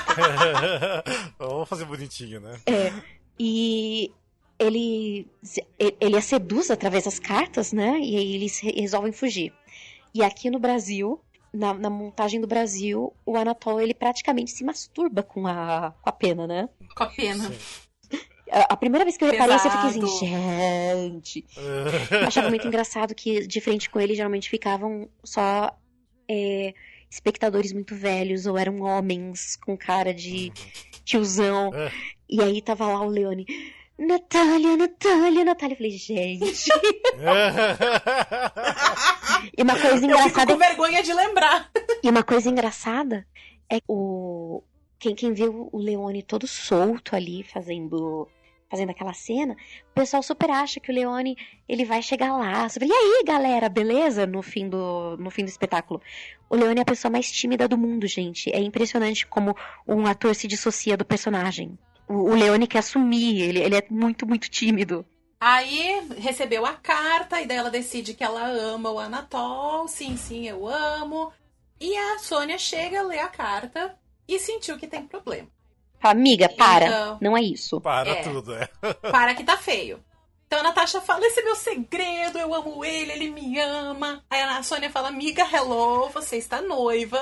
Você tem conhece esse cara há 3 dias. E elas têm uma briguinha ali, que é Sônia e Natasha. But noticing Sonia's look of embarrassment, my face expressed confusion and suspicion. Sonia, you've read the letter, yes. Oh, Sonia, I'm glad I can't hide it any longer. E a Sônia, ela também, ela vê o quadro maior, né? Porque a Natasha tá tão envolvida e ela é tão jovem, que é o que eles mais enfatizam no musical é que a Natasha é jovem, ela não tem experiência. Ela não consegue pensar nas implicações para a família dela. Vai desgraçar a família precisa do dinheiro, o Andrei gosta dela, tipo, não depende só dela, que ela ficava assim, e daí, que se eu entrar em desgraça, a culpa é só minha. Não. E a Sônia tem essa noção de dever com a família, né? E a Natasha... A Sônia é a consciência da Natasha. E a Natasha só fala coisas horríveis, e a Sônia só quer o amor dela, sabe? Então elas brigam. E nessa briga, a Natasha, de um ímpeto, escreve a carta pra Princesa Mary e sai, né, bem louca, bem braba com a Sônia, deixa a Sônia chorando no palco e Sônia canta Sônia Alone, Sônia sozinha. In her strange, unnatural state, don't let her out of my sight. She trails off, stares at nothing, laughs at random. And the letters come. Que música maravilhosa. Que é um solo lindo. Também. Exatamente. Amém. É lindo. Essa cena, essa música, na verdade, ela já é considerada um hino à amizade feminina já lá fora. Sério? Olha, sério, eu acho muito fofo. O Malloy disse que ele escreveu essa música e ele escolheu a Britney Ashford, porque ele falou assim, ninguém consegue expressar sofrimento com a Britney Ashford. Ela canta, gente, ela canta, você chora junto com ela, é impressionante. E aqui também, né, nós tivemos 3 Sônias maravilhosas. Que mais? A Sônia decide que vai proteger a família, tipo, Natasha, você tá louca, mas eu não vou deixar, vai dar merda, então tá na minha mão, para tudo. Isso aí. Então ela sai decidida a fazer alguma coisa a respeito com isso. No que ela sai, entra Anatol e Dolokhov prontos para fazer todos os preparativos necessários para que o Anatol possa fugir com a Natasha. Então a música Preparations. The plan for Natalie Rostova's abduction had all been arranged and the preparations made on the day that Sonia decided to save her. That was the day that the game was to be played. Natasha was to be on her back porch at 10. Anatol and his troika would scoop her up and then they'd ride 40 miles to the village of Kameka where an unfrocked priest was to make him get wet. Then back... Que aqui em português é preparativos. Sim, e que eu sinto pela Fernanda, porque deve ter sido um problemão traduzir essa música, porque ela não tem rima, ela não tem... São várias palavras jogadas citando uma lista de coisas pra fazer. Basicamente é isso. E eu ficava assim, E gente... também é o trecho ipsis literis, né? Sim, ele é tudinho do livro. E, até tanto o Torquato quanto o Guilherme, né? Imagina, gente, decorar esse trecho todo. E, novamente, o Dolokov é aquele amigo. Cara, você vai fazer merda? Eu não quero que você faça merda, mas se você for fazer merda, vamos fazer ela direito. Vamos organizar isso aqui. Vamos organizar aqui pra dar o menor problema possível. Dolokov acaba organizando, chamando o seu cocheiro, Balaga. Balaga, o Balaga. Você tá comigo? O meu tá aqui também, peraí. Eu tô aqui. O meu tá aqui do lado. Fazer o som, Pronto. Tá, então chega de Egg Shaker. It's Balaga, driving mad at 12 miles an hour. Balaga, coming straight at you, get out my way, get out my way. Balaga, lashing my whip at horses and peasants. Balaga, risking skin of life 20 times a year for my fine, fine gentlemen. Yes sir, hey ho, yes sir. Yes sir, yes sir, yes sir. Então eles chamam o Balaga, que é o cocheiro que vai levar o Anatol e a Natasha pra Polônia, pra se casarem, né? Porque eles não podem se casar na Rússia, porque a gente falou isso, que o Anatol, na real, é casado. Pois é, eles citam, é uma throwaway line, né? É uma citaçãozinha no começo do musical, e a Natasha só vai descobrir isso depois, que é o grande choque dela. Então o Anatol não pode se casar na Rússia, porque ele é casado, então ele vai pra Polônia. Na época a gente não tinha conexão entre os países, então eu vou casar na Polônia e tá tudo bem. Não tava, mas tudo bem. Então chegamos no Balaga, onde nós temos os ovinhos, fica todo mundo meio louco. Ninguém entende nada do que o Balaga fala, nem em português, nem em inglês. Porque nunca dá pra entender. Nunca dá pra entender. É uma música que você vai no clima e surta junto. Sim. Só pela zoeira. E os dois balagas que a gente teve no Brasil eram um com mais sangue no olho do que o outro. A gente teve o Vitor Moresco, maravilhoso, e o Arthur Berges, né? Eu tinha medo do Balaga do Arthur. Sabe que ele me lembrava o Pica-Pau psicopata? Pica-Pau biruta? Ele arregalava o olho. Ele arregalava o olho e vinha atrás da gente e falava, gente do céu. É que o Arthur é ligado no 220, né? A cara do Arthur no Balaga, pra mim, lembrava o Jack Nicholson no Iluminado, assim. Então, logo com o Balaga, a gente tem The Abduction. Goodbye, my gypsy lovers. All my revels here are over. Well, goodbye, Matryoshka. Kiss me one last time. Que é, na real, Balaga e The Abduction são praticamente vistos como uma música só. Música só, não tem diferença. Exatamente. E aí entram os personagens com os ovinhos, distribuem uns ovinhos aqui e ali. Esses ovinhos só vão explicar que as pessoas não vão entender. É isso que a gente tava chacoalhando aqui na gravação, que faz esse barulhinho, tá? Um egg shaker. Um egg shaker, que é um tipo... Faz um barulho um chocalhinho. Um chocalho, isso, um chocalho. Então, só para as pessoas entenderem exatamente. Que eles davam pra plateia, e a plateia fazia a trilha sonora junto com a banda. E isso acontecia nos Estados Unidos também. Tanto que os ovinhos deles tinham a estampa do cometa, né? Sim. Mas legal. enfim, e aqui quem entregava os ovinhos era a Nábia, como Mária. Sim. Ela parecia Na com a última cestinha. sessão... E o engraçado é que, assim, diferentemente dos Estados Unidos, aqui no Brasil, a Natasha e a Sônia não entravam em Balaga e o Rapto. Nos Estados Unidos tem toda uma cena com a Sônia e a Natasha, tanto é que a Sônia quebra um quadro na cabeça do Balaga, né? Tem um vídeo da apresentação do Tony Awards que mostra essa cena, é maravilhoso. E aqui elas não entravam, só que na última sessão a Adri entrou com os Egg Shakers também. E jogando os Egg Shakers loucamente pela plateia. Ela vinha Sério? Muito louca! Ela entrou loucona, pegou os Egg Shakers e ia jogando pra galera. Muito legal. Tava lindo, foi incrível. Então, temos esse momento de festa, que seria a despedida de solteiro do Anatol, sendo que o Anatol não é solteiro, mas tudo bem. Gente devagar, porque a música é boa, todo mundo tá lá pra curtir, pra dançar. Aqui a gente chamava que era cena de putaria. Lá fora era The Chaos. O Malloy chamava de The Chaos. Todo mundo começa a beber, gritar, dançar, se mete no meio da plateia. E era essa hora que na hora que eles faziam aquela pausa do Anatole, sensacional, que aí a gente dava bebida pros atores. Os atores chegavam perto da gente e aí eles iam... Abanava. Família! Eles vinham sussurrando, oi, família! E era um grande momento também da Fernanda Maia também, né? A rainha! Diva! Dona da porra Nossa, toda. matriosca. Porque quem não assistia aqui, né? Porque a Fernanda Maia, que é diretora musical, né? Ela pegava e enxugava o suor do Anatole, né? Um meio que daí Anatole seduzia ia o até outro. pertinho dela. Um ficava seduzindo o outro, daí dava uma limpadinha nele, daí rolava uns gritos vindo da plateia, né? O barato dessa música... Não sei quem fui.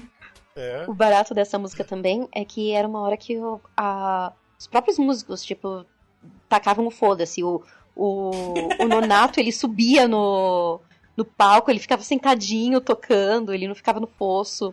Aliás, beijo, Nonato! O Thiago também, né? O Thiago tocava piano, ele dava um tempinho pra Fernanda relaxar, mesmo Ele quando entrava no Pierre fosso e ou como tocava. Nicolai. Gente, a coisa mais fofa era ele tocando piano nesse pedaço com o Pierre. Maravilhoso. Aí os meninos das cordas ali atrás, eles ficavam balançando também. Tipo, o pessoal já tava tudo doidão. O Abner e o passarinho ali na bateria, eles ficavam loucos, pirados no 220 também. Era muito legal, que era um momento que todo mundo pirava. E acaba tudo isso, né? E aí acontece que rolou uma traição ali. Então, traição, sai todo mundo correndo, ninguém sabe o que vai acontecer, porque a Maria D descobre que o Anatole é casado. Ai, não, ainda não. Ela interrompe o Anatole, porque a Sônia avisou que eles iam fugir. Isso. Ela tranca a Natasha no quarto, pelo menos isso é no livro, né? Na peça a gente não vê. E aí ela não vai entrar no meu lar! Gente, a Nabi arrasava nessa cena, meu Deus do céu. Nossa. Por isso que pra ela mim, a Nabi é maravilhosa como Maria. Por isso que ela é uma personagem que derrotaria Thanos. Sim. Personagem aleatória que derrotaria Thanos, com certeza. E é aí que começa In My House. Good for nothing, you vile, shameless girl. In my house, a nice girl, very nice. You dirty, nasty wench of a thing, now don't you say one word. In my house, a horrid girl, a hussy. It's lucky for him he escaped, but I'll find him. Now you listen to me when I speak to you. Now you listen to me when I speak to you. In my... A Maria tá vendo vermelho. Ela vai pra cima da Natasha e é uma coisa assim surreal. Inclusive, eu acho que na versão brasileira a letra consegue ser ainda mais forte. Sim. Porque vai pequena vagabunda pra baixo. E a Natasha, ela tá segurando aquilo, ela tá, tipo, ciente das ações dela, até ela descobrir que ele é casado. E ela descobre que ele é casado e ela vai ao chão, né? Ela sai gritando, chorando e ela não consegue acreditar naquilo. Sim. E rola um entrelaçamento tanto entre essa música quanto a Call to Pierre, que é quando a Maria vai chama o Pierre pra casa dela pra contar que a Natasha e o Anatole iam fugir. E o Pierre tava muito aquele, legal, queria muito ser como o Anatole, ele vive no presente, ele vai fugir, ele tem coragem, ele vai e faz as coisas, até ele descobrir que era a Natasha. Aí o bicho pega. Que aí ele e a Maria ficam discutindo sobre essas situações, e é nesse momento em que ele revela que o Anatole já é casado, e aí a Natasha descobre, e aí as duas músicas se entrelaçam, e você sente um desespero, porque a Bruna começa a dar uns...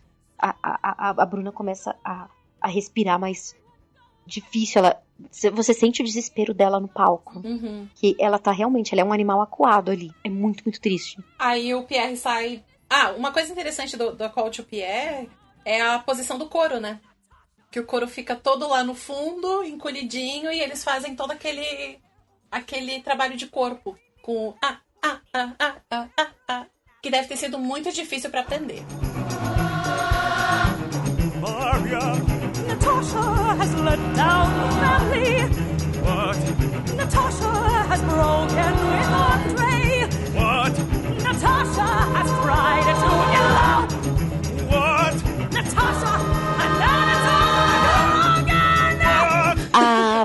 Fabi falou que foi o pedaço mais difícil pra ela. E é o momento que eles assumem a função de coro grego mesmo, né? Que, realmente, eles estão vendo a tragédia acontecendo. Daí, Pierre parte em busca de Anatole pela cidade toda. Find Anatole. Anatole, find Anatole. Anatole, find Anatole. The blood rushes to my heart. It's difficult to breathe. Anatole, Acha Anatole. Anatole, E ele começa... Anatole, E ele começa a Anatole. procurar por entre as mesas, né, no palco lá na Broadway. Ele também sai perguntando pras pessoas se alguém viu, e ele acha o Anatole. Eu acho sensacional que essa música usa um elemento meio tubarão, né? Tipo, ameaça constante. Onde ele tá? Cadê ele? Cadê? Sim. Até a linha do baixo faz isso, né? Dum, dum, dum, dum, dum, dum, dum, dum. E eles encontram, então nós temos Pierre e Anatole. my face already pale becomes distorted by fury. I seize you by the collar with my big, big hands, and I shake you from side to side until your face shows a sufficient degree of terror. When I tell you I must talk to you. Come now, this is stupid. E temos o embate dos dois, que é a cena que eu amo André Frateschi fazendo. E amo muito Gabriel Leone sofrendo pelo... Quando ele tenta esgoelar o Anatole. Nossa, o trabalho de corpo que eles fazem nessa música é sensacional. Você sente o Leone tá sufocando ali o Anatole dele, e o Pierre do Frateschi tá com sangue nos olhos. Muito com sangue nos olhos, tipo, eu vou acabar com você. Na Broadway, eles são mais próximos, né, Cris? O embate é físico. Ele chega a encostar. Ele sacode pelos ombros e tal. Eles chegam até o embate. Só que eles estão mais próximos, né? Aqui no Brasil, eles estão nos lados opostos do círculo central. É muito Darth Vader. Total. E na Broadway, enquanto os dois estão nesse embate, a Natasha tá tentando o suicídio no palco. Num canto do palco, ela toma remédio veneno. E aí é quando termina a Pierre e Anatole na Broadway. E aqui, toda vez que... Era impressionante. Toda vez que chegava no final, a gente olhava uma pra outra e já... E aí? O Leone, ele vai conseguir fazer o Petersburg? Ele vai conseguir fazer o Petersburg? Porque uma das marcas do original é o falsete absurdo que o Lucas Steele conseguia, que ele fazia For Petersburg! E ele segurava aquela nota.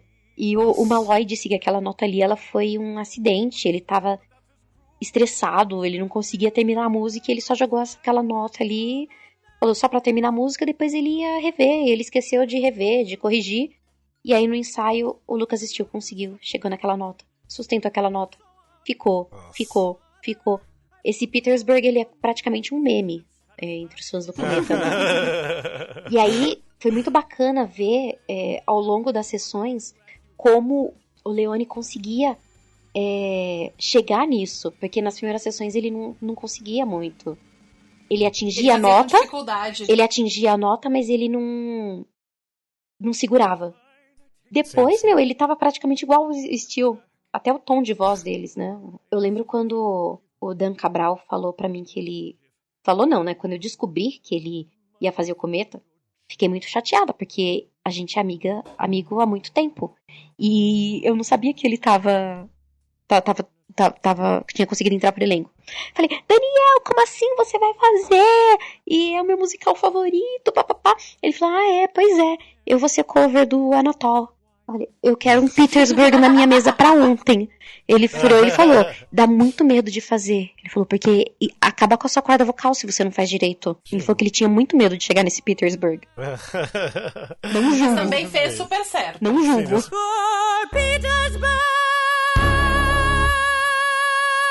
Voltando aqui pra historinha, então, né? Vamos lá. Que daí pra Petersburg. Natasha tomou o veneno. Exatamente, e a Sônia conta pra gente que a Natasha tomou veneno e a Natasha tá mal, tá prestes a morrer com Natasha very ill. Natasha very ill. The whole house a state of alarm and commotion. Natasha Very Hill. Que é lindo também. Lindo. É uma música muito curtinha. Na real, ela é só um prelúdio pra Pierre e Andrei, que vem depois. Na real, chegou aqui no Natasha Very You, a gente vai numa tacada até o Grande Cometa, né? As músicas, elas são muito entrelaçadas. E aí é só tristeza. Então, aqui, tipo assim, passou o rapto, é escada abaixo. Sim. Né? Então, a Sônia conta que a Natasha tá muito mal. Aí, o Andrei retorna. Porque, né... Tragédia pouco é bobeira. Tragédia pouco é bobagem. O Pierre volta, ele vai se encontrar com o Andrei volta, ele vai se encontrar com o Pierre. O Pierre conta o que aconteceu. E o Andrei já sabe, ele está com as cartas pro Pierre devolver pra Natasha, porque ele nem quer ver a Natasha. Tristeza. E aí que a gente vê também que o Andrei não era flor que se cheire também. Muito do que a gente via do Andrei era pelo crush da Natasha, era pela imagem dela. Uhum. E ele nunca foi aquele modelo de príncipe encantado. O Andrei é muito FDP no livro. Ele é muito FDP. É que, na real, a gente consegue ver trechos do Andrei, principalmente nessa música, a gente consegue ver traços do velho Bolkonsky. Sim. Né? Total. E é por isso, esse é um dos motivos pelo qual são sempre os mesmos... É sempre o mesmo cara que interpreta os dois papéis. Em todas as versões. Exato. Porque eles são duas faces da mesma moeda. E esse é o momento em que o Pierre... que ele se desilude, né? Com o Andrei. Que ele fala, putz, você era meu melhor amigo, mas você é muito do tipo, faço o que eu digo, não faço o que eu faço. Você não é capaz de perdoar. Não é o capaz... Pierre é uma pessoa muito boa, na real. Ele é um praticamente, ele começou o Guerra e Paz como um bobo da corte, mas é porque ele é uma pessoa muito boa. Ele sempre quer o melhor das pessoas e quer que as pessoas façam o melhor em troca. E quando ele vê que o Andrei não tá disposto a isso... Não tá disposto? Ele fica... Ele entra em choque, ele se desilude com o Andrei. Que é quando ele cai na real. Isso aí. E daí essa música acaba com a Natasha entrando. No Brasil tem um momento que a Natasha e o Andrei se olham e o Andrei vai embora. E ele olha pra ela com desprezo. Dá muita dó. Nossa. Ai, exatamente. Triste. Nossa. Então, vamos pra Pierre e Natasha. Natasha was standing in the middle of the drawing room with a pale yet steady face. When I appeared in the doorway, she grew flustered and I hurried to her. I thought that she would... A penúltima música do nosso cometão, que é uma música engraçada que a gente tava conversando com a Bruna e a gente perguntou pra ela da música favorita. Ela falou, quando eu comecei a ensaiar a Pierre e Natasha, eu achei essa música meio chata, porque é só o piano, né? Não acontece nada. E tal. E quando você realmente entende o motivo daquilo, tudo que veio antes e tudo que os dois personagens passaram até chegar naquele momento, ela falou que se tornou a música favorita pra ela do musical inteiro. Porque é uma construção, né? Os dois passaram por um monte de coisa pra se encontrar e se entender. Então, a Natasha vai conversar com ele. Ele fala que encontrou com o Andrei. Ela pede que o Pierre peça perdão por ela para o Andrei. O Pierre já sabe que não vai rolar, mas tudo bem. E ela tá ali em prantos. Ele tá em prantos também. Muito debilitada. Ela nunca mais... Exato. Até o fim do livro, ela nunca mais vai ser a mesma. Tipo, ela melhora, mas ela não fica... Nunca mais é a mesma menina de antes. E ela fala, tá tudo acabado pra mim, minha vida já era. E nisso, o Pierre percebe que ele sempre foi meio apaixonado por ela. Você nota isso até no comecinho do livro. Mas aí pode ser muito leitura de fanfic também, né? Uma leitura muito de fã. Mas pra mim sempre ficou muito claro, assim, de que os dois sempre se deram muito bem. Eles foram personagens que sempre se entenderam, desde pequenos. Mas ele não tinha caído na real que, puxa vida, olha só, ela era maravilhosa, a resposta estava toda aqui. E olha só, a vida não permite que a gente fique junto.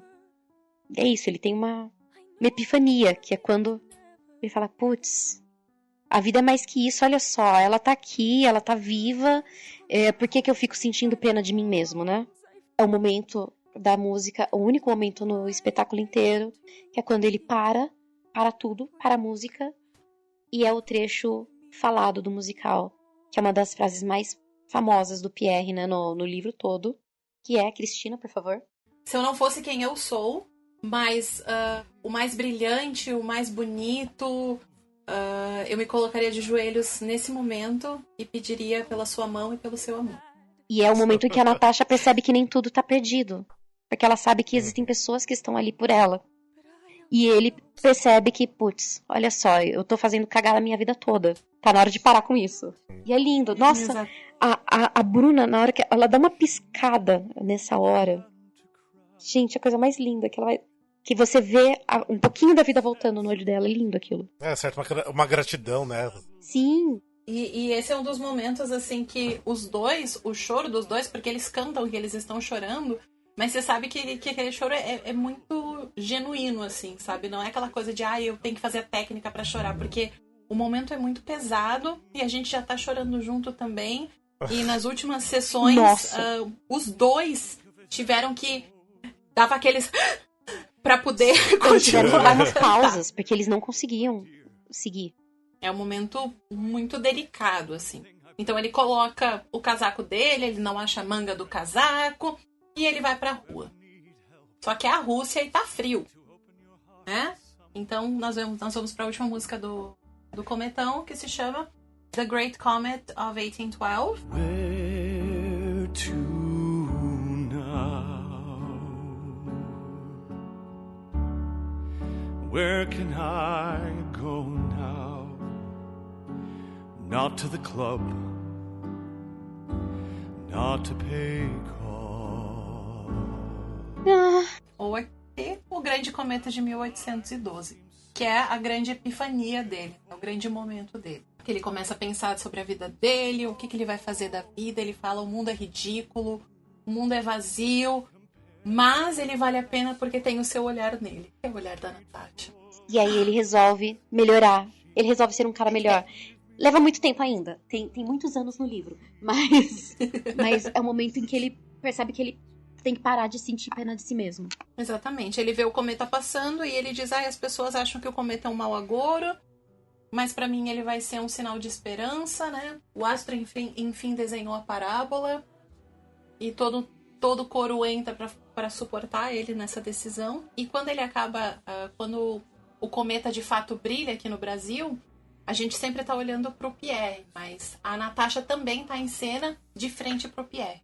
E ela meio que está sendo banhada pelo cometa, é muito bonito. É uma epifania dupla, assim. A gente foca no Pierre em si, porque ele canta a música, mas a Natasha também tem o seu momento ali. E tem uma coisa que a Fernanda colocou na letra, na versão aqui, que só existe aqui, que quando termina, e em inglês ele falava shines into a new life, que é a última frase do trecho em inglês. Aqui ele fala, porque eu acordei. Que é exatamente, faz um paralelo com o Pós Cinzas, que ele fala, eu quero acordar, eu quero sair dessa. E ele fala, porque eu acordei. E fala, nossa, acabou. Tô toda arrepiada. Acabou. É lindo demais. E aí nesse momento já tá todo mundo chorando, principalmente eu, e acaba o segundo ato. Com todo mundo olhando pro cometa brilhando. Sim, que lindo. Ai, gente. Volta, cometa. Volta, cometa. Hashtag volta, pelo cometa. amor de Deus, pelo amor de Malloy, volta, cometa. Mas eu acho que não volta, né, infelizmente. A gente pode fazer um cometa em concert. Eu não sei, flash mob do cometa. Faz um crowdfunding aí. Fica a ideia.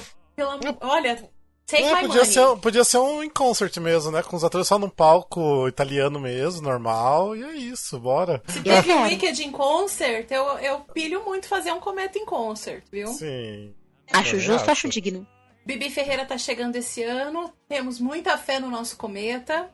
Que não teve ainda. É verdade, é que o Bibi ainda pega do ano passado, né? Uhum. Nós ganhamos o Reverência de Público ano passado, mas a gente ainda não concorreu pro Bibi Ferreira. A do Reverência eu tô com o pé atrás agora, por causa que eles não deram muita coisa pro Cometa, mas enfim. A gente também. Eu tava lá no dia do Reverência, vi a performance deles, e levar só um prêmiozinho, foda, hein? Prêmio que a gente não achava que ia ganhar. E era um prêmio que a gente achava que não ia ganhar. Saiu as indicações do prêmio da audiência, eu lembro que a gente conversou com a Adriana. E a Adriana falou, vamos tentar ver o que acontece? A gente falou, a gente vai pilhar o pessoal pra votar, mas a gente acha assim que, na melhor das hipóteses, a gente fica em segundo, terceiro, porque tem o Fantasma da Ópera no meio, a gente achava que ia perder pro Fantasma. Da Ópera... e tinha 5 ou 6 fã-clubes, e tinha milhares de seguidores. E eles estavam fazendo uma campanha pesada, né? E a nossa família, na época, tinha o quê? 500 seguidores? Nem isso. Nossa. E a gente fez uma campanha de uma semana. E pra mim, assim, tipo, agora falando do porquê que as pessoas também devem conhecer o Cometa, primeiro porque, igual eu falei no começo, que é um material genial do Dave Malloy, o material em si do Guerra e Paz, né, do livro também já é incrível, os personagens. Então eu acho assim que... E é um musical bem diferentão, né, porque ele usa muita linguagem diferente, muitos estilos musicais no mesmo musical, então vai desde, sei lá, de um folk, de um eletrônico, pra uma coisa mais alternativa também. O tradicional da Rússia também. O próprio Malloy, ele define Great Comet como electro opera, uma ópera eletrônica. Olha, legal. Não, porque ele assim é um musical bem diferentão. E é legal porque é o estilo do Dave Malloy, porque se você escutar os outros materiais do Dave, você consegue ver que basicamente ainda continua a mesma pegada, né? Sim. Mas então eu recomendaria as pessoas a buscar o Cometão, né? Pra quem não conhece ainda. Porque vale muito a pena, é incrível. É uma obra incrível pra se conhecer. E pra mim foi muito... Eu iria um pouquinho...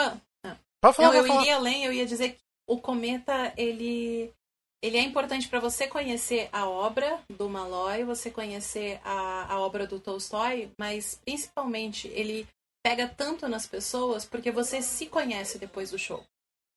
Sim, você também se vê no personagem e você leva muito dele para si mesmo.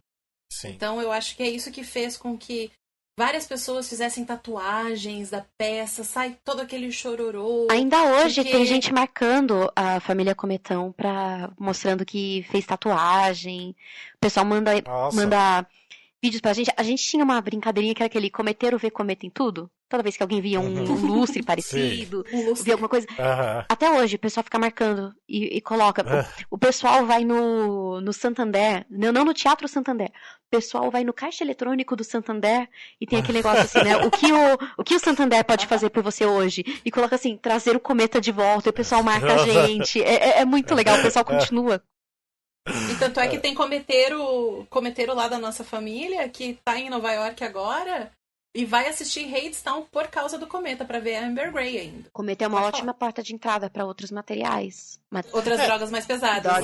Drogas pesadas. Se bem que assim, eu acho o Cometa uma droga bem mais pesada também, né?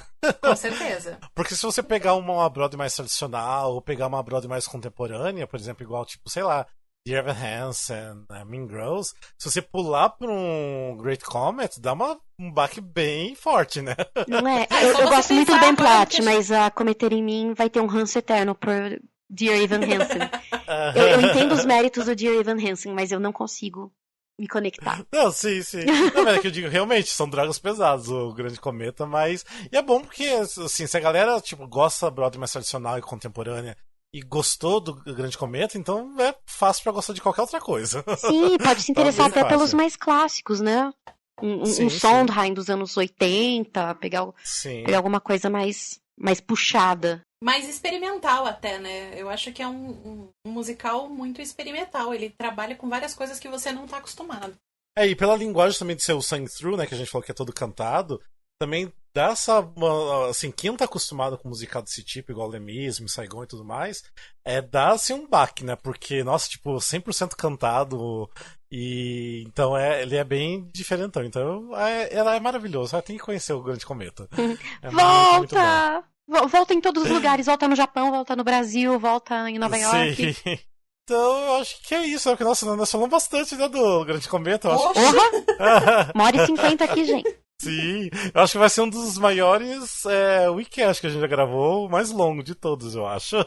Pra quem não tem paciência, a gente fala, desculpa por ser longo, mas vai valer a pena, tá bom? Sim, exatamente. Vocês vão gostar.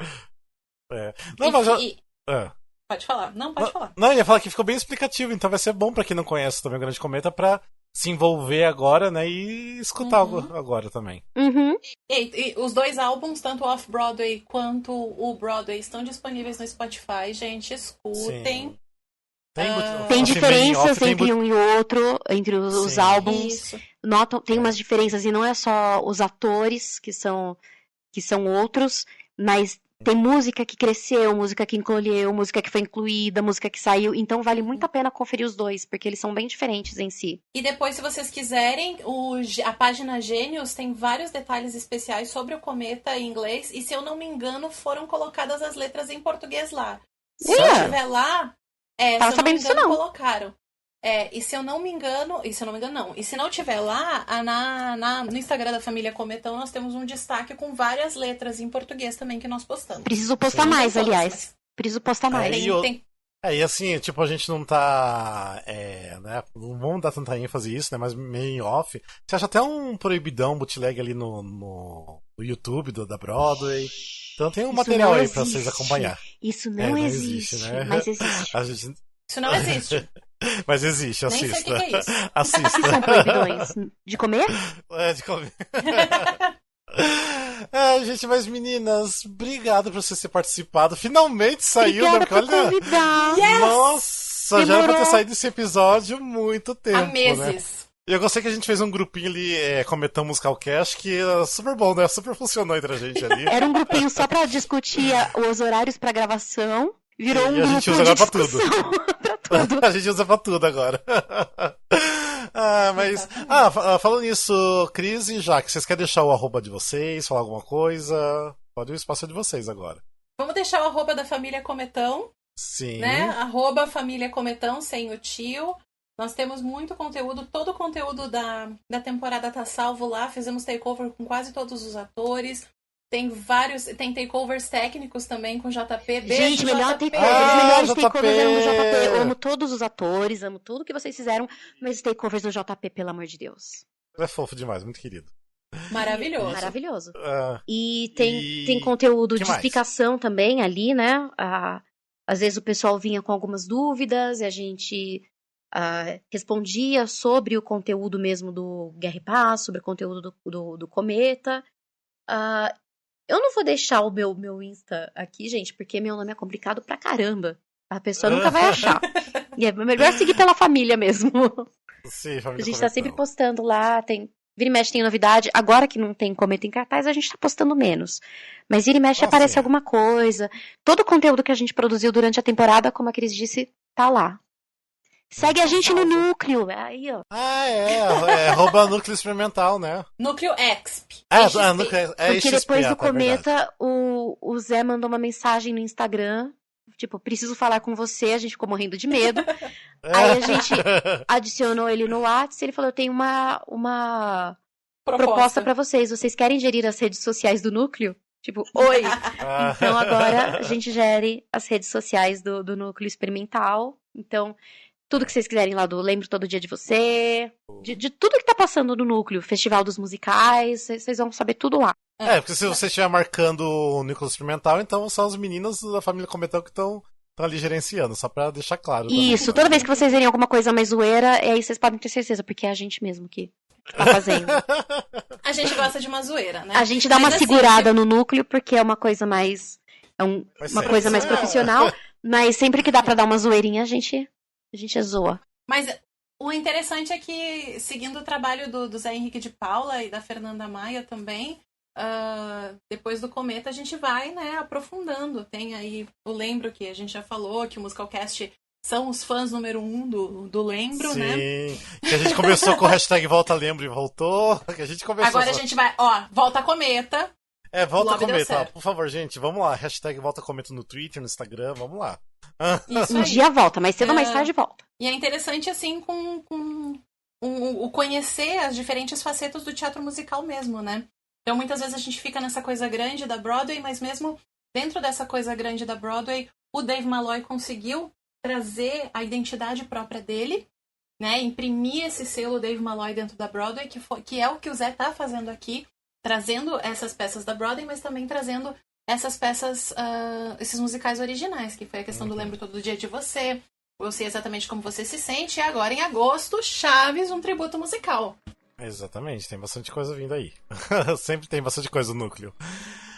Mas é isso então, né, meninos? Mas então, novamente, obrigado por vocês participarem. Adorei a participação de vocês, finalmente. A gente Obrigada por convidar. E ainda mais sabendo que ainda mais que vocês são ouvintes assíduos, então é incrível gravar com vocês. Eu vou colocar no meu LinkedIn, participei de podcast do Musicalcast. A gente vai fazer propaganda? Não, imagina, nem um pouco. Nem um pouquinho. Nem vou citar em lugar nenhum, né? Ponto alto da vida. Exatamente. Mas então é isso, gente. Então continue escutando a gente sempre. Se tiver recados, mande pra gente. Se tiver de repente recados e não quiser deixar pras meninas lá na Família Cometão, pode deixar pra gente também no nosso Instagram, ou qualquer das nossas redes. A gente passa pra elas também, tá bom? E é isso, gente. Beijos e abraço pra todo mundo. Até mais, então. Beijo. Beijo, gente.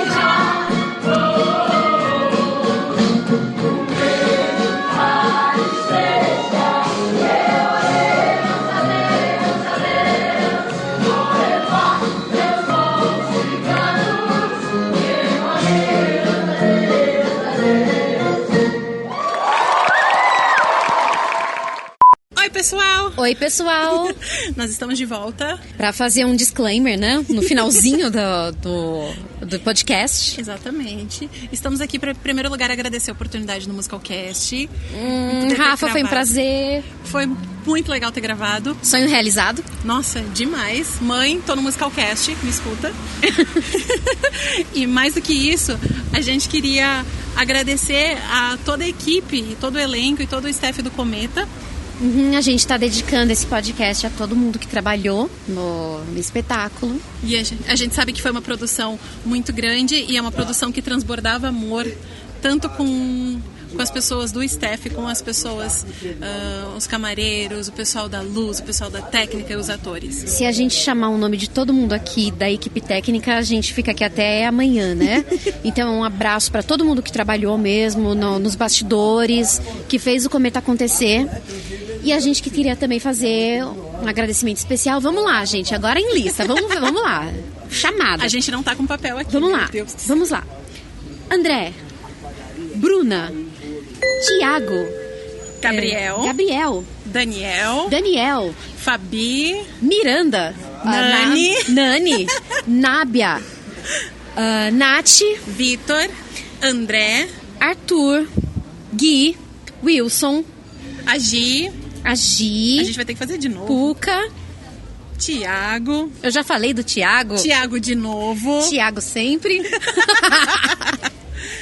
E a gente quer agradecer também o pessoal da nossa orquestra linda, maravilhosa. Espera aí, tem a Adriana. Tem a Adri, exatamente. Adriana, a gente citou tanto a Adriana. Vamos lá, Adri. Obrigada, viu? Fazer acontecer. A Zé, especialmente. A nossa maestrina matriosca Fer. A galera da banda. Vamos enumerar a banda também? Vamos tentar lembrar da banda? Vamos lá, Rafa Miranda, Nonato, Rei do Takeover, era aniversário dele essa semana. Sim. Ainda. O Abner. O Rafa Passarinho. O Pedro. Né? Tem o Pedro, tem a Clara. A Clara, a Caterine, a Roberta, o Fefes. O Flávio. Baracho, maravilhoso. sempre Baracho, que fez tudo acontecer também ali. Exatamente. Sofrendo pra caramba com aquele álbum. O Fran. Quem mais? O JP, o nosso stage manager maravilhoso. Rei dos takeovers também. Volta a takeover do Cometa pelo JP. JP, a gente quer fazer takeover de você com tudo. JP, você quer fazer takeover da sua casa, você pode fazer, a gente aceita. A gente aceita, vai ser sucesso, você vai ganhar seguidor. Acho que é isso, né? E é isso. Se a gente esquecer de alguém, não foi intencional, tá bom? A gente ama todo mundo, a gente quer todo mundo. E mais uma coisa, hashtag volta Cometa. Volta Cometa, fica Cometa. Exatamente. Volta de novo. O Cometa sempre ficou no coração de todo mundo que tá aqui. E ele reverbera até hoje pelo céu de São Paulo. E todo mundo fala dele. Hoje a gente postou uns stories que vai ser sobre o Octet, vamos falar? E a galera toda... é o Cometa que vai voltar. O Cometa voltando em agosto, gente. A gente quer muito. Mas não por enquanto, tá? Não vai acontecer tão cedo. Mas hashtag volta Cometa. Mas se a gente ficar aí, a gente quer a volta. Isso aí. Beijo, gente. Um beijo.